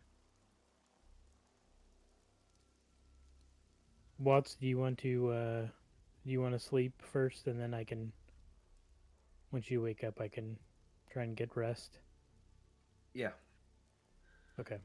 I'm gonna sleep with that egg, my thing, and I'm gonna have my pistol on my chest or under the pillow as well. I'm gonna be holding my pistol too when I fall asleep, Cocked, of course, right? cocked, facing up. It's never been uncocked since he handed it to me. I haven't said. When I say cocked, there's a round in the chamber, ready to fire. Safety's on. So. All right. So if you're all going to sleep in that breakdown, and you've got your egg on hand with you, you drift off, and it is late in the night, so you guys will be presumably sleeping till a bit late in the morning, if you're going to get a reasonable rest.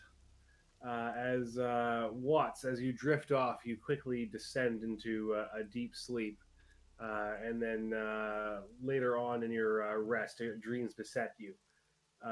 You find yourself in the foyer of a large Victorian mansion. White cloth covers all the furniture. It looks as if it has been some time since it has last been inhabited, judging by the layer of dust that coats everything. The windows are shuttered, and only a small trickle of light filters in through, allowing you to see. To the right, there appears to be a library, judging by the bookshelves. To the left, a drawing room. A staircase ascends ahead to the left, on the left, with a hall to the right that heads towards a large set of double doors. I'd like to check the library for anything specific, like anything like interesting, like the occult stuff, mythos, anything like that, alien symbols. You head on into the library, and the chairs and tables all remain covered, but lines of books, leather-bound books, cover the shelves. They're looking across them. You see a mix of history, politics, religion, mathematics and science, as well as fiction in one area. You do eventually, as you peruse the library, find what looks like what you most likely are interested in, and that being knowledges of occult lore. Is there anything in particular that you're scanning for? Anything that seems to cross over the occult to the to alien. Give me, I guess, a library use roll or a luck roll. And libraries. No, I suck. Oh no. So I mean, there certainly are things there. It's not to say that you don't find any books. You do not find anything that is clearly mythos connected, but you do find some interesting tomes related to broadly the occult, including some historical treaties and accounts of dealings with sea people. Oh, I'll hold those books with me and keep. Do I have a bag with me? Do I have my gun that I fell asleep with? You do not have your gun or a bag upon you. You seem to be dressed plainly, in what is relatively fine but simple attire. Okay, I will put them onto one of the sheets and wrap the sheet up like a little hobo sack. As you, or is there anything else you want to look at while you're in this room? Anything on the walls, paintings? What's on the tables? There are some paintings in here, in a few of the open spaces on the walls. They largely look like old white men, your standard pictures of aristocracy that you would expect inside a Victorian manse. Okay, is there any like newspapers around? Is there a date specific? Checking around, there is a table that looks like it's a desk for study. Pulling the sheet off of it, you search through it, but you don't see anything that would indicate a date. As you look through this, given your short sleep, you feel yourself being pulled back into the real world, and you awake to find that in your hands there remains this sheet, which still has one book that is held within it. Open it up. Brady, look.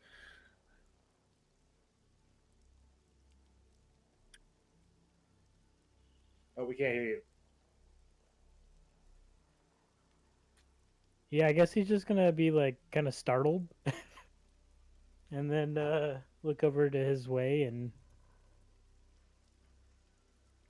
I fell asleep again and I went into this library, I guess, a big house, I think. And then I was flicking through the books and I found one of these ones and I'll take a look at the book and see what it is. and then scan through for mention of the sea people that I. It is a short work, a translation from older Greek tome that is a series of accounts for related to dealing with Atlanteans. Can you read Greek, Brady? I cannot. That's kind of unfortunate. I don't know the significance of this book. I just recognize some of the words. That's the best I can do. Like I recognize Atlanteans. This could be connected to what the people that we are suspecting. Definitely could be. I don't know even where to begin to try and find someone that could potentially translate this for us.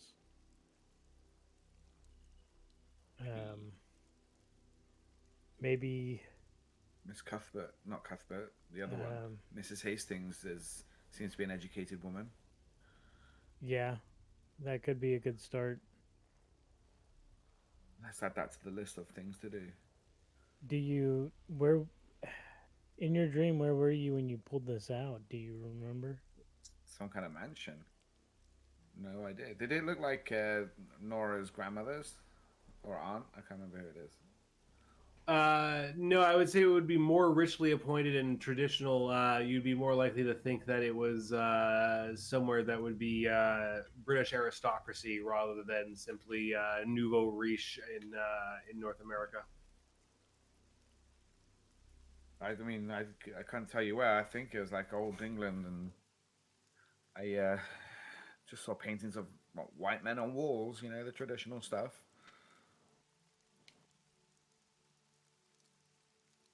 It's much better than the places I've been before. I can tell you that. Yeah.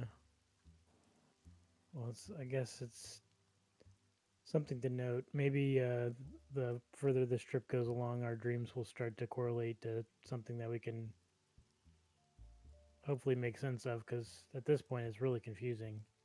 Yes. Anyway, you should get some sleep. Thanks for keeping watch. Should I try and sleep with the object, or?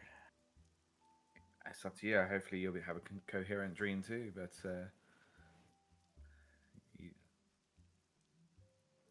yeah, I mean, if you'd like to. I'll save it for the next night. Yeah, I think I've had enough. I think I've had enough fun for this evening. So I'd say that's a good idea. So I'll just head to bed. Go to sleep. Yep.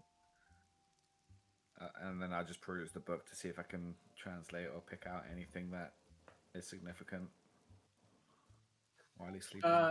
You don't know Greek, and it's written in an entirely different script. I think, yeah, basically is that you'd have enough occult knowledge to have deciphered a few random words here and there, which is why you were able to pick this book out as being of interest. But you'd have difficulty discerning anything truly meaningful from it. There are a few drawings.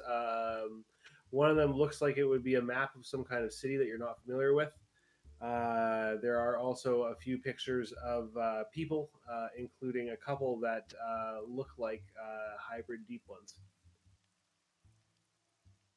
Okay, and I apparently can speak stroke know Arlean more than my own language, so is there anything Arlean in there? There is not. Interestingly, the actual rule book does deal with this, about how your own language proficiency is a different proficiency than your other language proficiency. Okay. It means different things. Okay. You know, is this, yeah, it's not that you're literally like, you know, better at Arlean than English, but that like your English proficiency is more like English literary proficiency, like advanced sort of like ability to understand English as a study conceptually. Whereas your Arlean proficiency is like your ability to read, translate, whatever, understand in a more basic sense. Okay.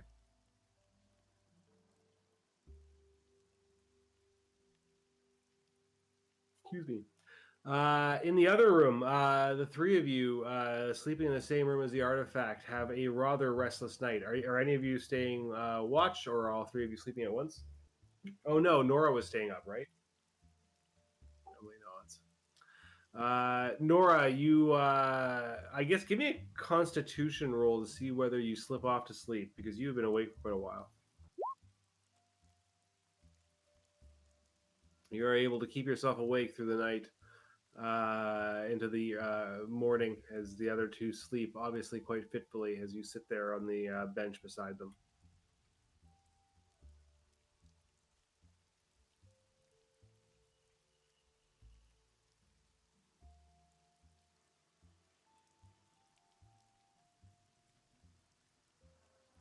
Taking notes.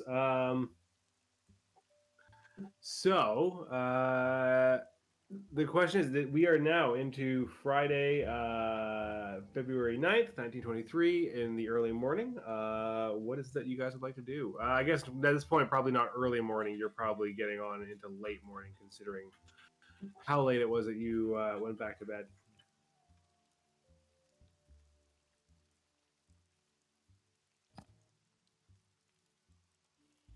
I want to meet up with the group, and I was thinking, oh, by the way, got a book. Uh, Thinking about, should we request for Flinder's release and feeding false information?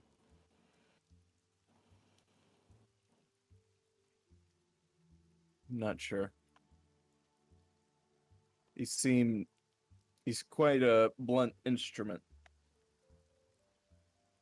I will say that you awake. It's notable that you awake to the sound of rain lashing against the windows. The ship is now seesawing from side to side, pretty noticeably. You're not yet in extreme inclement weather, but the boat is obviously dealing with some pretty serious winds and waves. I'll say, I think putting that boy in harm's way is just negligent at this point.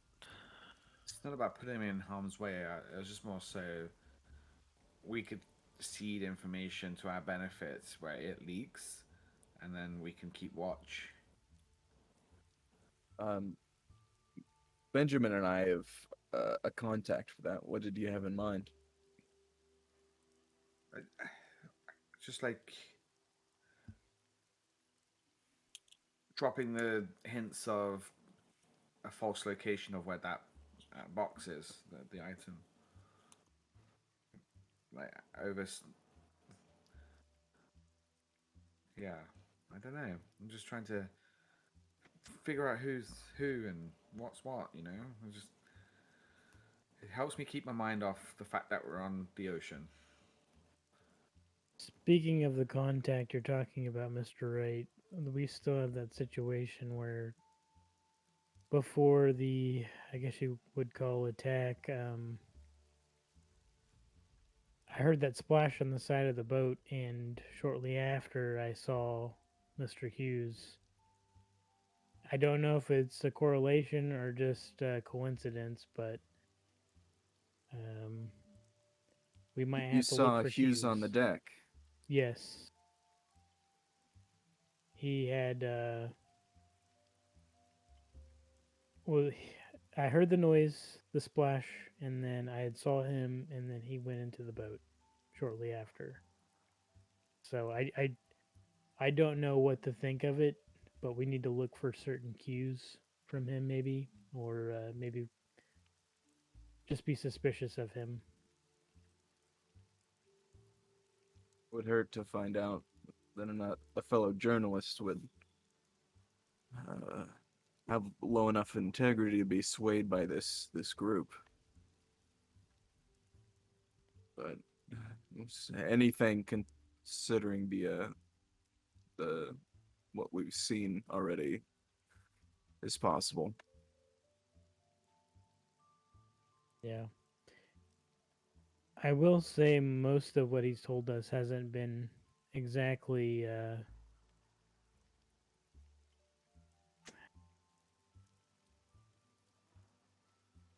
it has a lot of what he's told us hasn't had a great amount of significance, and it's likely that he could be just trying to just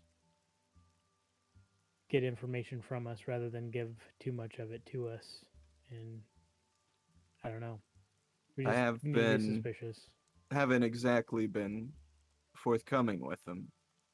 No. Everything we've told him has been information he should have been able to find out on his own. His information on Miss Cuthbert would have been very uh very helpful if we hadn't already located that letter. Yeah.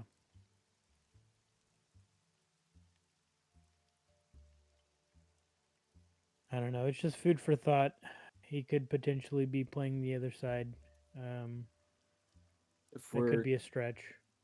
if we're concerned about leaks, a classic solution is to feed different stories to each person you're concerned is leaking the information, and uh, whichever story is action upon is the source of the leak. Seen it used many times in my line of business. Yeah. That definitely seems possible in this case. I think the kind of speaking to everyone that the one of the bigger issues is if we're wanting to find Miss Cuthbert and potentially question her, I feel that that might be a bigger situation than simply just trying to have a conversation.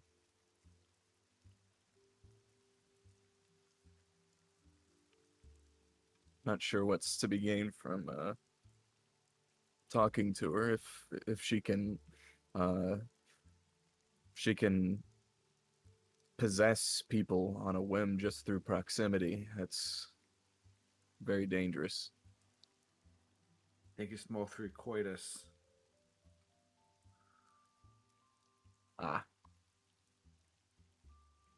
Well, she certainly wouldn't tell us her plan, but perhaps if we made her angry enough, she might slip, but I don't know. She seemed very professional. Any of you know how to read Greek? No. Why? Oh, just this book I found last night after I went to sleep.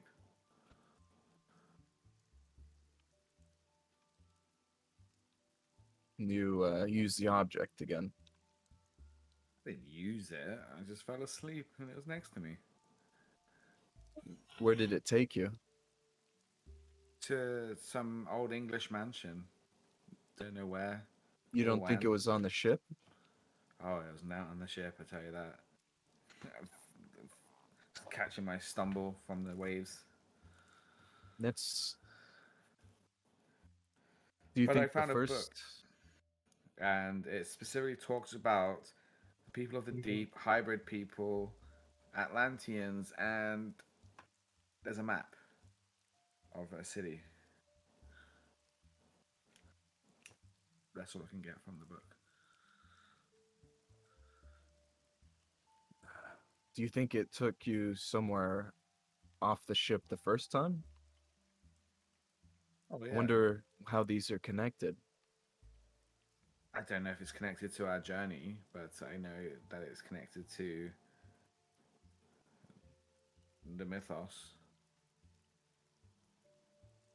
First time I've been in like a desert style place or a place with lots of grass and a chasm, a tower with creatures moving.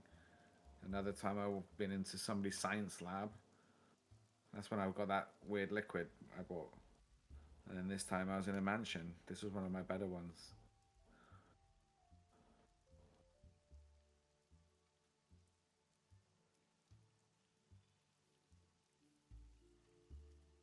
If it Yes. connects you to these places, I wonder if there's some kind of connection from them to you as well. Maybe. I mean, they did. The creatures did try and grab me once, and I woke up just before they managed to attack. wonder how many of these artifacts are out there. you want to have a go? Not particularly, no. My experience with this object, gesturing at the one we're entrusted with, has been most unpleasant. Well, with this information I've got from this book, I implore you how important it is for me to get access to Mrs. Hastings' book.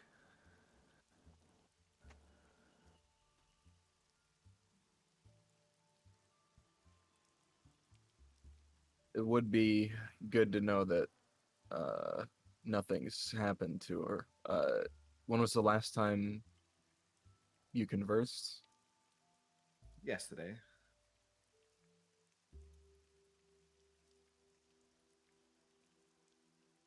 She I was not feeling well because of the change in the motion of the ocean. That's right. I hope no one was harmed last night, other than the captain.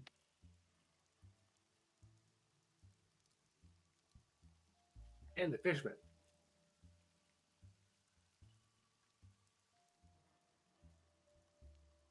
We do need to talk to Hughes again. So let's reel off the list of things and prioritize them. So, Mr. Hughes, Mrs. Hastings,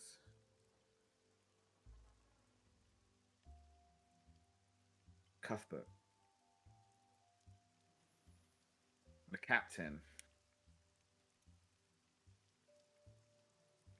You also Sitting. need to follow up with the bursar just to make sure that he, any crewmen that are suspicious, with with regards to the missing uniform. Dead fishman. Setting up another trap. Another trap.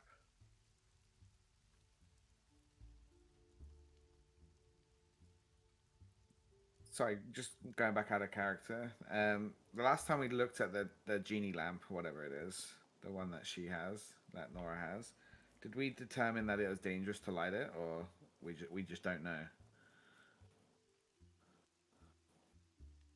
I don't recall. I think I showed you the letter, so she pretty explicitly says for us not to light it. Right, and did we know that? Can I notice if there's now fuel in it? Are you handling it? Like, if you I'm handle not it, handling sure. it. Just like a peripheral vision. I don't think it would be obvious from just peripheral vision. Okay. Not specifically looking at it. Just more so, do I happen to notice it on the off chance? But Yeah, it doesn't. It all right. doesn't have like a random sheen from having been filled. All right. So another trap. So we've got a lot on our list to do. Anything else that we've missed off here? Mr. Hughes, Hastings, Cuthbert, Captain, Bursar, Fishman, Dead Fishman. Sorry. Another trap. It does seem we have rather a lot on our plate.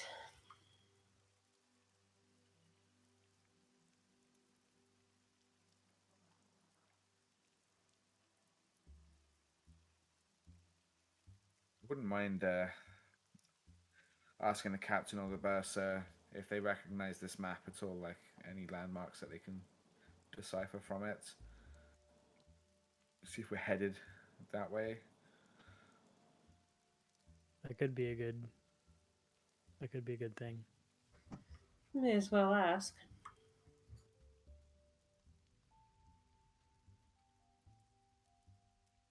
Okay, so let's prioritize these things then. Who's doing what? We grouping it all together. This may be a good opportunity to recover our assistant.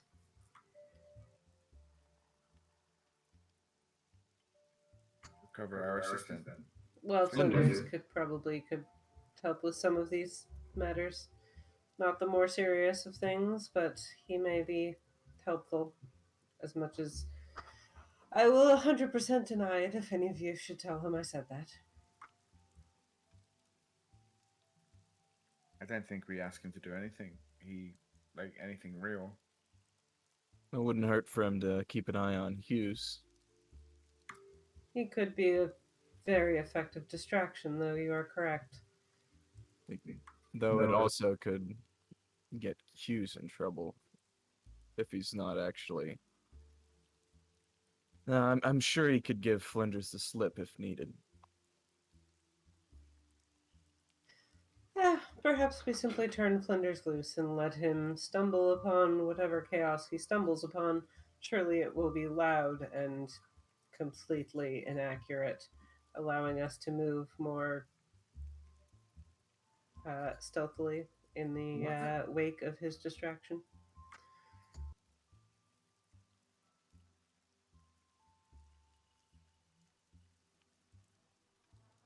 It does seem somewhat cruel to keep him in prison the whole voyage.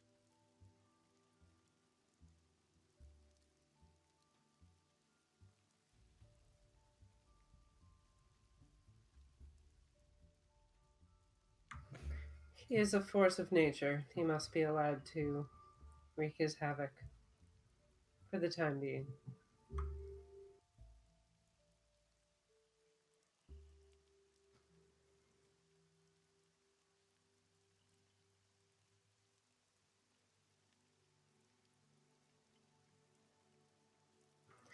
That said, I do feel it would set entirely the wrong tone if I was the one to go to collect him, so I nominate Mr. Watts for that duty.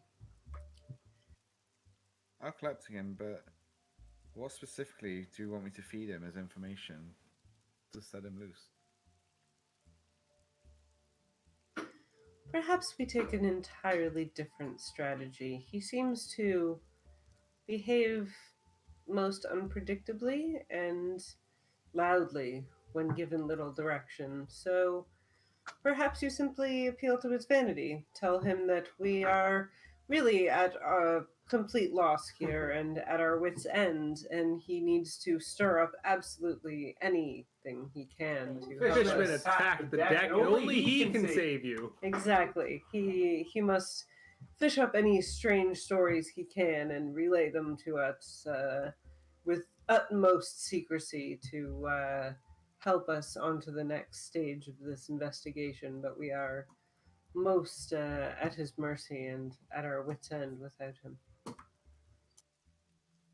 Well, you guys have a big pile of things that you can potentially do. You have speak with Cuthbert, speak with Hughes, speak with Hastings, speak with the captain, speak with the bursar, set another trap, go check out the dead fishman, and can Flinders help you cause a distraction or help you by causing a distraction? And I think that is a good place for us to end it, for you guys to think about what you actually want to do next. And we'll be back, I guess, in a few weeks because I'll be in Australia.